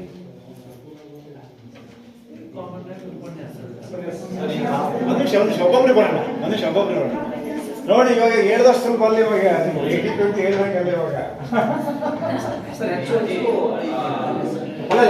ಒಂದು ನಿಮಿಷ. ಉಪನ್ಯಾಸ ಹೆಚ್ಚು ಅದಕ್ಕೆ ನೀವು 80 ಹೇಳಿದ್ರಿ. ಅದಕ್ಕೆ ಪಾಪ ಅವರು ಪ್ರಾಮಾಣಿಕವಾಗಿ ಹೇಳಿದ್ದಾರೆ, ಹೆಚ್ಚು ಉಪನ್ಯಾಸನ ಆಗುತ್ತೆ. ಇನ್ನು 20 ಯಾವ ಸರ್ ವಿದ್ಯಾರ್ಥಿಗಳು? ಹೌದು, ಹೆಚ್ಚು ಅವ್ರು ಹೇಳಿದ್ದಾರೆ. ಮಕ್ಕಳಿಗೆ ಸ್ಟೇಜ್ ಆನ್ ದಿ ಸ್ಟೇಜ್ ಅಲ್ಲಿ ಉಪನ್ಯಾಸ ಅಂತ ಹೇಳಿದ್ದಾರೆ ಅವರು. ಉಪನ್ಯಾಸ 20 ಏನು ವಿದ್ಯಾರ್ಥಿ ಕೇಂದ್ರಿತ ಬಳಸ್ತೀವಿ? ಪ್ರಶ್ನೆಗಳಿಗೆ ಉತ್ತರಿಸ್ತಕ್ಕಂಥದ್ದಿರ್ಬೋದು, ಸಮಾರೋಪ ಮಾಡ್ತಕ್ಕಂಥದ್ದಿರ್ಬೋದು. ಪ್ರಶ್ನೆಗಳಿಗೆ ಉತ್ತರಿಸ. ಪ್ರಶ್ನೆಯಲ್ಲಿ ಉತ್ತರಿಸ, ಇದು ಅದ ಹೇಳ್ತೇವೆ ಪ್ರಶ್ನೋತ್ತರ ಒಂದು ಮೆಥಡ್. ಓಕೆ, ಅಷ್ಟು ಆಯ್ತಾ? ನೆಕ್ಸ್ಟ್ ಮುಂದಕ್ಕೆ ಹೋಗೋಣ. ಇದು 80-20 ಹೇಳಿ ಇನ್ನೊಬ್ಬರನ್ನ ಕೇಳ್ಬೋಣ, ಆಮೇಲೆ ಹಂಗೆ ಬರೋಣ. ಸರ್ 80 ಯಾವುದು, 20 ಯಾವುದು? ಕ್ವಿಕ್ ಆಗಿ ಸ್ವಲ್ಪ ಬೇಗ ಹೇಳಿದ್ರೆ ನಾವು ಸ್ವಲ್ಪ ಹೆಚ್ಚು ಚರ್ಚೆ ಮಾಡ್ಲಿಕ್ಕೆ ಅವಕಾಶ ಆಗುತ್ತೆ. ಹೇಳಿ ಸರ್. ಪಾಸ್ ಆನ್ಸರೇ ಪಾಸ್ ಕ್ವಶನ್ ಆಯ್ತು ಬಿಟ್ಬಿಡೋಣ 40-60 ಹೇಳಿದ್ದಾರೆ ಹಾಂ 40-60 ಯಾಕೆ ಹೇಳಿದೆ ಅಂದ್ರೆ ಸರ್ ಅಲ್ಲ ಯಾಕೆ ಹೇಳಿದೆ ಅಲ್ಲ 60 ನೀವು ಯಾಕೆ ಹೇಳಿದ್ರೆ ಬೇಡ 60 ಏನದಂದ್ರೆ ಹಾಂ ವಿದ್ಯಾರ್ಥಿ ಕೇಂದ್ರತೆ ವಿದ್ಯಾರ್ಥಿ ಕೇಂದ್ರಕ್ಕೆ ನಾವು ಸುಗಮಕಾರರಾಗಿ ಕೆಲಸ ಮಾಡೋದು ಹಂಗಲ್ಲ ಮೆಥಡ್ ಏನು ಮೆಥಡ್ ಗುಂಪು ಚರ್ಚೆ ಮಾಡ್ತೀವಿ. ಹಾಂ ಗುಂಪು ಚರ್ಚೆ ಗುಂಪು ಚರ್ಚೆ ಮಾಡ್ತೇವೆ ಅಷ್ಟೇ ಗುಂಪು ಚರ್ಚೆ ಹಾಂ ಹಾಂ ಒಂದನೇ ಹಂತದ ಗುಂಪು ಚರ್ಚೆ ಅಲ್ಲೇ ಮತ್ತು ಬೇರೆ ಬೇರೆ ವಿಧಾನಗಳನ್ನು ಬಳಸ್ತೇವೆ. ಯಾವುದು ಆ ಗುಂಪು ಚರ್ಚೆ ಪ್ರಾಕ್ಟಿಕಲ್ಲೇ ಮಾಡಿಸ್ತೇವೆ ಪ್ರಾಯೋಗಿಕ. ಮಕ್ಕಳಿಗೆ ಪ್ರಾಯೋಗಿಕ ಏನು ಏನಂದ್ರೆ ಈಗ ನಾವು ಡಿಸೆಕ್ಷನ್ ಬಾಕ್ಸ್ ತಗೊಂಡಿದ್ದೇವೆ ಸೈನ್ಸ್ ಅಂತ ಹಾಂ ಪ್ರಯೋಗಗಳು ಹಾ, ಪ್ರಯೋಗ. ಗುಂಪು ಚರ್ಚೆ ಪ್ರಯೋಗಗಳು ಓಕೆ ಓಕೆ ವೆರಿ ಗುಡ್ ಆಮೇಲೆ ಇದು 40 ಇಲ್ಲಿ ಒಟ್ಟು ಯಾವ್ದಂದ್ರೆ ನಾವು ಉಪನ್ಯಾಸ ಹಾಂ ಉಪನ್ಯಾಸ ಚಾರ್ಟ್ ತೋರಿಸೋದು ಉಪನ್ಯಾಸ ಕೊಡುವಂತ ಬರುತ್ತೆ. ಸರಿ ಓಕೆ ಇದಾಯ್ತು ಎರಡಾಯ್ತು ನೆಕ್ಸ್ಟ್ 50-50 ನಾನು ಸಮಾಜ ವಿಜ್ಞಾನ ಶಿಕ್ಷಕನಾಗಿರೋದ್ರಿಂದ ಹೆಚ್ಚಾಗಿ ಚರ್ಚಾ ವಿಧಾನವನ್ನು ಅನುಸರಿಸ್ತೀವಿ ಸರ್. ಚರ್ಚಾ ವಿಧಾನ ಹಾಂ. ಹಾಂ ಯಾವುದು ಇಲ್ಲಿ ಚರ್ಚೆ ಯಾವುದು ಮಕ್ಕಳ ಕೇಂದ್ರಿತ ಹಾಂ. ಸ್ಟೂಡೆಂಟ್ ಚರ್ಚೆ ಕೇವಲ ನಾನೇ ಬೋಧಿಸ್ತಾ ಹೋದ್ರೆ ಇತಿಹಾಸ ವಿಷಯದಲ್ಲಿ ಭೂಗೋಳ ವಿಷಯದಲ್ಲಿ ಹೆಚ್ಚಾಗಿ ಅವ್ರು ಇನ್ವಾಲ್ವ್ ಆಗಲ್ಲ, ಹಾ. ಒನ್ ಸೈಡ್ ಆಗುತ್ತೆ ಸರ್. ಅದಕ್ಕೆ ಅವರನ್ನ ನಾನು 50% ಬಳಸ್ಕೊತೀನಿ. Okay. ಹೇಗೆ ಅಂತಂದ್ರೆ ಆ ಪಾಠದಲ್ಲಿ ಪ್ರತಿ ಸಲ ನಾವು ಹೋದ ಕೂಡಲೇ ಫಸ್ಟ್ ತೆಗೆಯೋದು ಭಾರತ ನಕ್ಷೆಯನ್ನ ನನ್ನ ಕೈಯಾರೆ ಇರ್ಲಿ, ಪರವಾಗಿಲ್ಲ. ನೀವು ವಿಧಾನ ಹೇಳಿ ಅಲ್ಲಿ ಸರ್. ಅವರಿಗೆ ಗುರುತಿಸೋದಕ್ಕೆ ಹೆಚ್ಚೆಚ್ಚು ಅವರನ್ನ ವೆರಿ ಭಾಗವಹಿಸ್ತಾರೆ. ನೈಸ್. ಆಮೇಲೆ ಇಲ್ಲಿ 50% ಅಂದ್ರೆ ಮಾಮೂಲಿ ಹಾ, ಅಲ್ಲಿ ಚರ್ಚೆ ಅದೇ ಸರ್, ಚರ್ಚೆ ವಿಧಾನ ಚರ್ಚೆ ಜೊತೆಗೆ ಹಾ, ಹಾ, ಬಳಸ್ತಾರೆ. ಸಂವಾದ ಅನ್ಬೋದಾ ಹ್ಮ್, ಸಂವಾದ. ಸಂವಾದ ಅನ್ಬೋದು. ಯಾಕಂದ್ರೆ ನಿಮ್ಗೆ ಹಿಂಟ್ ಕೊಡ್ತಾ ಇದ್ದೀನಿ ಸಂವಾದದ ಮೂಲಕ ಬೋಧನೆ, ಸಂವಾದದ ಮೂಲಕ ಬೋಧನೆ ಅಲ್ವಾ. ಆಕ್ಚುಲಿ ಇದು ಉಪನ್ಯಾಸ ಅಂತ ಹೇಳ್ಬೇಡ್ರಿ ನೀವು ಉಪನ್ಯಾಸ PUC ಡಿಗ್ರಿಯಲ್ಲಿ ಬೋಧನೆ. ಓಕೆ, ಇನ್ನೇನಾದ್ರು ಇದೆಯಾ ಹೇಳಲಿಕ್ಕಿಲ್ಲ. ಆಯ್ತು 10-90 ನೀವು ಹೇಳಿದ್ರಿ. ಹಾಂ ಹೇಳಿ. ಇಲ್ಲಿದೆ ಹೇಳ್ರಿ. ಹಾಂ, ನೀವು 90 ಅಂದರೆ ಇದು ಇಲ್ಲಿ ಜಾಸ್ತಿ ಇದೆ. ಹಾಂ, ಫ್ಲಿಪ್ಡ್ ಕ್ಲಾಸ್ ಏನಂತಂದ್ರೆ ಕಾನ್ಸೆಪ್ಟ್ ಅನ್ನು ಕೊಡೋದ್ರಿ ಮಕ್ಕಳಿಗೆ. ಹಾಂ, ಅದ್ರ ಬಗ್ಗೆ ಯಾರಾದ್ರೂ ಎಕ್ಸ್ಪರ್ಟ್ ಆಗಲಿ ಅಥವಾ ಮನ್ಯಾಗಾಗ್ಲಿ ಯಾರನ್ನೂ ಆಗ್ಲಿ ಅವ್ರಿಗೆ ಎಷ್ಟು ತಿಳಿತೋ ಅಷ್ಟು ಬರ್ಕೋಬಹುದು. ಫ್ಲಿಪ್ಡ್ ಕ್ಲಾಸ್ ರೂಮ್ ಅಂದರೆ ಇನ್ನೊಂದ್ಸರಿ ಹೇಳ್ಬೇಕು, ನನಗೆ ಗೊತ್ತಾಗಲಿಲ್ಲ. ಒಂದು ಕಾನ್ಸೆಪ್ಟ್ ಅನ್ನು ಕೊಡೋದ್ರಿ ಮಕ್ಕಳಿಗೆ. ಹಾಂ, ಕೊಟ್ಟು ಕಾನ್ಸೆಪ್ಟ್ ಮುಂಚೆ ಕೊಡೋದು, ಹಿಂದಿನ ದಿವಸ ಕೊಡೋದು. ಇಲ್ಲ ಒಂಚೂರು ಅವರೇ ಹೇಳ್ಬಿಡಿ. ಇಲ್ಲ ಒಂಚೂರು ಅವರೇ ಹೇಳ್ಬಿಡಿ. ಹಾಂ ಹಾಂ ಹಾಂ. ಫಾರ್ ಎಕ್ಸಾಂಪಲ್ ಒಂದು ಉದಾಹರಣೆ, ಒಂದು ನಿಮಿಷ ಕೇಳಿಸ್ಕೊಳ್ಳೋಣ. ಎರೆ ಗೊಬ್ಬರ ಕೊಟ್ಟಿರ್ತೀವಿ. ಹ್ಮ್. ಅವ್ರ ಮನ್ಯಾಗಾದ್ರೂ ಕೇಳ್ಕೊಂಡ್ ಬರ್ಲಿ, ಆಮೇಲೆ ಕೃಷಿ ಇಲಾಖೆಗಾದ್ರೂ ಹೋಗ್ಲಿ, Okay. ಅದ್ರ ಬಗ್ಗೆ ಮಾಹಿತಿ ತಗೊಂಡ್ಬರ್ಬೇಕು. ಅವ್ರನ್ನ ಗೊಬ್ಬರಗಳ ಬಗ್ಗೆ ಎಕ್ಸ್ಪ್ಲನೇಷನ್ ಆಗುತ್ತೆ. ಹಾಂ, ಇನ್ನೊಂದು ಪಿಯರ್ ಲರ್ನಿಂಗ್ ಅಲ್ಲ ಒಂದು ನಿಮಿಷ, ಅವರು ಹೋಗಿ ಮಾಹಿತಿ ತೊಗೊಂಡು ತರಗತಿಗೆ ಬರ್ತಾರೆ. ತರಗತಿಯಲ್ಲಿ ಏನಾಗುತ್ತೆ? ಸೆಮಿನಾರ್ ರೂಪದಲ್ಲಿ ಅವ್ರು ಮಂಡಿಸ್ತಾರೆ. ಬೇರೆ ಬೇರೆ 4-5 ಮಕ್ಕಳು ತಮ್ಮ ಏನೇನು ಇರ್ತದೆ ಕಾಮನ್ ಬರ್ಕೊಂಡ್ ಬಂದಿರ್ಬೋದು, ಒಂದೆರಡು ಪಾಯಿಂಟ್ಸ್ಗಳು ಹೆಚ್ಚು ಕಡಿಮೆ ಆಗಿರ್ತಾವ. ಏನ್ ಬಿಟ್ಟು ಹೋಗಿರ್ತದಿಲ್ಲ ಅದನ್ನ ಹೇಳಿರ್ತಾರೆ. Very good. ಆಮೇಲೆ ಪಿಯರ್ ಲರ್ನಿಂಗ್ ಒಂದು ಭಾಳ ಚಲೋ ಆಗುತ್ತೆ. Very good. ಪಿಯರ್ ಲರ್ನಿಂಗ್ ಯಾವ ಥರ ಅದು? ಅದು ಇಬ್ಬರು ಫ್ರೆಂಡ್ಸ್ ಅವರು ಒಂದು 4 ಮಂದಿದು 5 ಮಂದಿದು ಗುಂಪು ಮಾಡಿ ಹಾಂ, ಅವ್ರಿಗೆ ಬೋಧಿಸ್ತಾರೆ. ಹಾಂ ಹಾಂ ಹಾಂ, ಪಿಯರ್ ಲರ್ನಿಂಗ್. ಪಿಯರ್ ಲರ್ನಿಂಗ್ 4 ಗುಂಪು. PWR correct. Peer learning, peer learning ಅಂತಾನೆ ಅಂತಾರೆ. ಎಸ್. ಸ್ಪ್ಲಿಟ್ ವರ್ಡ್ಸ್ ಒಂದು ಭಾಳ ಚಲೋ ಆಗ್ತೈತಿ. ಸ್ಪ್ಲಿಟ್ ಸ್ಪ್ಲಿಟ್ ವರ್ಡ್ಸ್ ಅಂತ ಏನಂದ್ರೆ ಸ್ಪ್ಲಿಟ್ ವರ್ಡ್ಸ್ ಯಾವ ಥರ ಹೇಳ್ತೀರಾ? ದ್ವಿತೀಯ ಸಂಶ್ಲೇಷಣೆಯನ್ನು ಹೇಳ್ಬೇಕಾದ್ರೆ ಎಲ್ಲ ಶಬ್ದ ಒಡೆಯುವುದು. ಹಾಂ ಹಾಂ ಹಾಂ. ಸಮಾನಾರ್ಥಕ ಪದಗಳನ್ನು ತಗೊಂಡು ದ್ವಿತೀಯ ಅಂದ್ರೆ ಬೆಳಕಿನ ಸಹಾಯದಿಂದ ತಯಾರಿಕೆ ಆಕೈತಿ. ಅದಕ್ಕೆ ದ್ವಿತೀಯ ಸಂಶ್ಲೇಷಣೆ ಅಂತ ಹೆಸರು ಬಂದೈತಿ. ಹಾಂ ಹಾಂ. ಇನ್ನೊಂದು ಭಾಳ ಎಫೆಕ್ಟಿವ್ ಆಗೋದು ಯಾವುದಂದ್ರೆ practical method. Practicals hands on. ಏನೇನು ಮಾಡ್ತೀರಿ ಹೇಳ್ತೀರಾ ಹ್ಯಾಂಡ್ಸ್ ಆನ್ ಅಲ್ಲಿ, ಪ್ರಾಕ್ಟಿಕಲ್ ಅಲ್ಲಿ? ಹ್ಯಾಂಡ್ಸ್ ಆನ್ ಲರ್ನಿಂಗ್ ಒಳಗೆ Hands on. ಪ್ರತಿಯೊಂದು ಪಾಠಕ್ಕೂ ಬರುತ್ತವ್ರಿ. ಒಂದೆರಡು ಎಕ್ಸಾಂಪಲ್ ಅಂದ್ರೆ ನೀರಿನ ಬೌಲ್ ತಗೊಂಡು ಟ್ಯೂನಿಂಗ್ ಕೊಟ್ಟು ಅದನ್ನ ಮಾಡೋದು ಅದ್ರೊಳಗೆ ಹಿಡಿ ಅಂತ ಹೇಳಿ ಶಕ್ತಿ ಐತೆ ಅಂತ ಹೇಳಿ ತೋರಿಸ್ತಾರೆ. ಅದಕ್ಕೆ ಒಮ್ಮೊಮ್ಮೆ ಅವ್ರ ಹೊಲದಾಗ ಅದು ಕಾಂಪಿಟೇಷನ್ ಹಾಕಿ ಬಾವಿ ತೊಡುವಾಗದು ನಮ್ಮ ಮನ್ಯಾಗ ಗ್ಲಾಸ್ ಅದು ಹೊಡೆದಿರ್ತಾವಲ್ಲ, ಆ ರೀತಿ ಸನ್ನಿವೇಶಗಳನ್ನ. ಇನ್ನೊಂದು ಅಗದಿ ಚಲೋ ಆಗೋದಂದ್ರೆ ಎಕ್ಸ್ಪೀರಿಯನ್ಸ್ ಲರ್ನಿಂಗ್. ಕೃಷಿ ಪಾಠಗಳನ್ನು ಹೇಳ್ಬೇಕಾದ್ರೆ ಆ ಮಕ್ಕಳನ್ನ ಪಾಠ ಹೇಳಿರ್ತಾರೆ. ಕೃಷಿ experience learning is very fine. Experiential learning, ಅನುಭವಾತ್ಮಕ ಕಲಿಕೆ. ಅದಕ್ಕೆ ಸಪ್ನ ಮೇಡಮ್ ನಿಮ್ಗೆ ರಾಷ್ಟ್ರ ಪ್ರಶಸ್ತಿ ಕೊಟ್ಟಿದ್ದಾರೆ. ಹಾಂ, ವೆರಿ ನೈಸ್. ಮೊನ್ನೆ ಅವರಿಗೆ ತರಗತಿಯ ಪ್ರಶಸ್ತಿ ಕೂಡ ಸಿಕ್ಕಿದೆ. ಹಾಂ, ಇನ್ನು 10% ಅಂದರೆ ಮಾಮೂಲಿ. ಹಾಂ,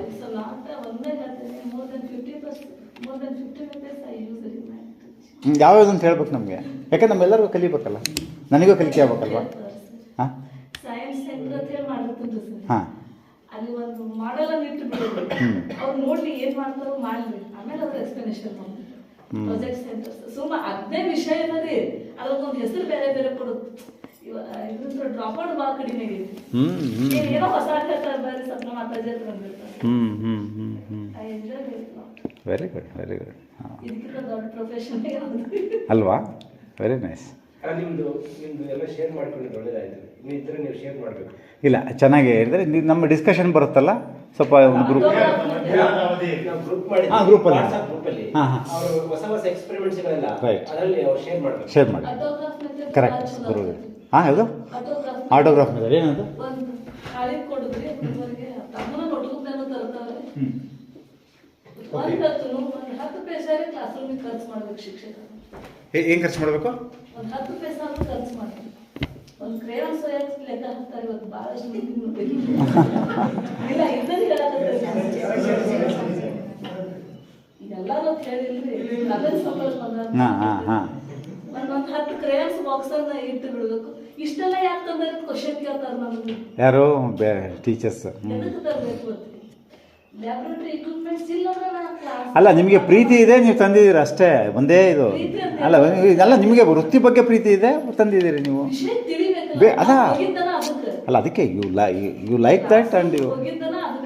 ಹೌದೌದು. ಕ್ರೇಯಾನ್ಸ್ಗಳನ್ನ ಕೊಟ್ಟು ಯಾವ ಕಲರ್ ಬೇಕಂತ ಬಿದ್ದು ತಗೋತಾರೆ. ಒಂದೊಂದು ಕ್ರೇಯಾನ್ಸ್ ತಗೊಂಡು ಆಟೋಗ್ರಾಫ್ ತಗೊಂಬ ಅಂದ್ರೆ ಗಿಡದ ಬಾರ್ಕಿಗೆ ಹೋಗಿ ಗಿಡದ ಮ್ಯಾಕ್ ತಿಕ್ಕಿರ ಗಿಡದ ಶೇಪ್ ಬರ್ತದೆ. ನಮ್ದು ಆಟೋಗ್ರಾಫ್ ಕೊಡ್ತೀವಿ ಗಿಡ ಅಂತ ಬರ್ತದೆ. ಓ ಹಂಗೆ ಗಿಡದ ಆಟ.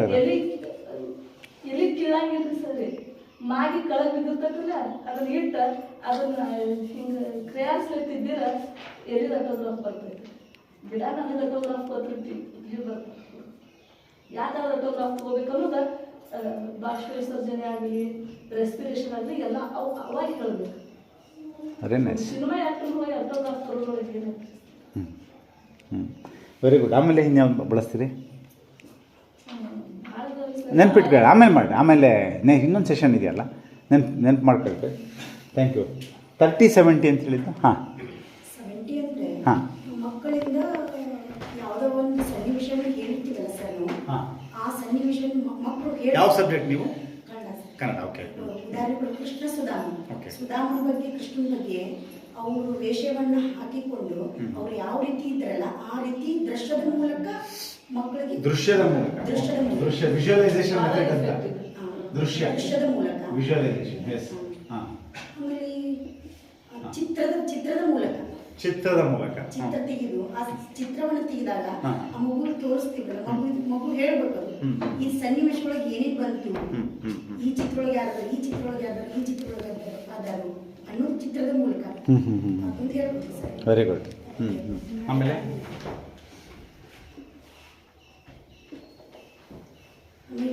ಟೀಚರ್ಸ್ ಅಲ್ಲಿ ನಾವು ಒಂದು ವಿಷಯವನ್ನ ಆಳವಾಗಿ ತಿಳ್ಕೊಂಡು ಮಕ್ಕಳಿಗೆ ಹೇಳುವುದರ ಮೂಲಕ ವಿಷಯವನ್ನು ವಿವರವಾಗಿ ಹೇಳಿದ ಕೂಡಲೇ ಮಕ್ಕಳಲ್ಲಿ ಏನು ಕುತೂಹಲ ಬರುತ್ತೆ. ಹಾವಭಾವ, ನಮ್ಮಲ್ಲಿ ಹಾವಭಾವ ಇರ್ಬೇಕು ಮೇನು.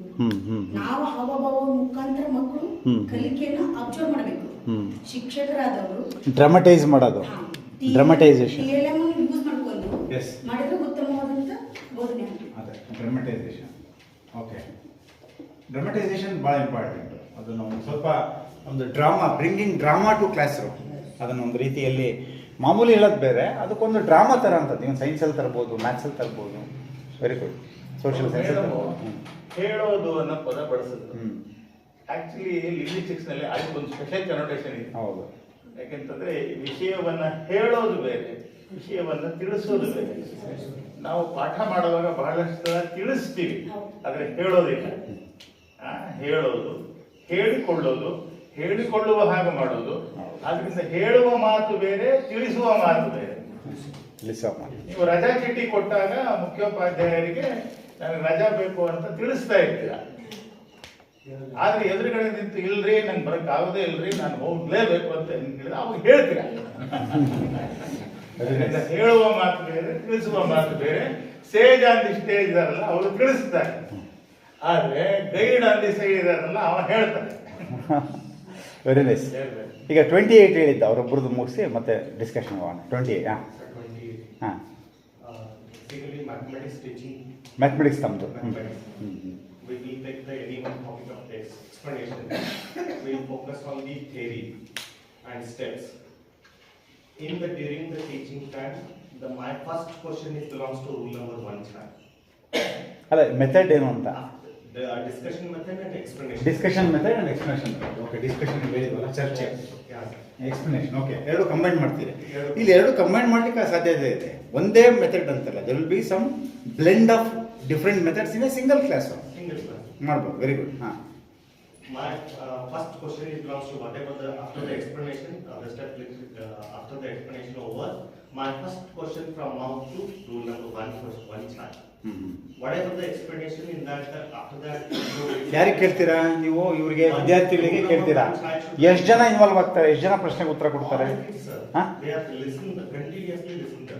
ಹಾಂ, Because rule number 1 child is alert for that. ಅರ್ಥ ಆಗಿಲ್ಲ ನನಗೆ. ರೂಲ್ ನಂಬರ್ 1 ಚೈಲ್ಡ್ ಸ್ವಲ್ಪ ವಿವರಣೆ ನಮಗೆ ಹೇಳಿದ್ರೆ. 30 children is 30 rule numbers are allotted. 30 roll numbers. Okay, ಹಾಂ ಹಾಂ ಹಾಂ ಹಾಂ Roll number. ಹಾಂ. The next class belongs to the second rule number.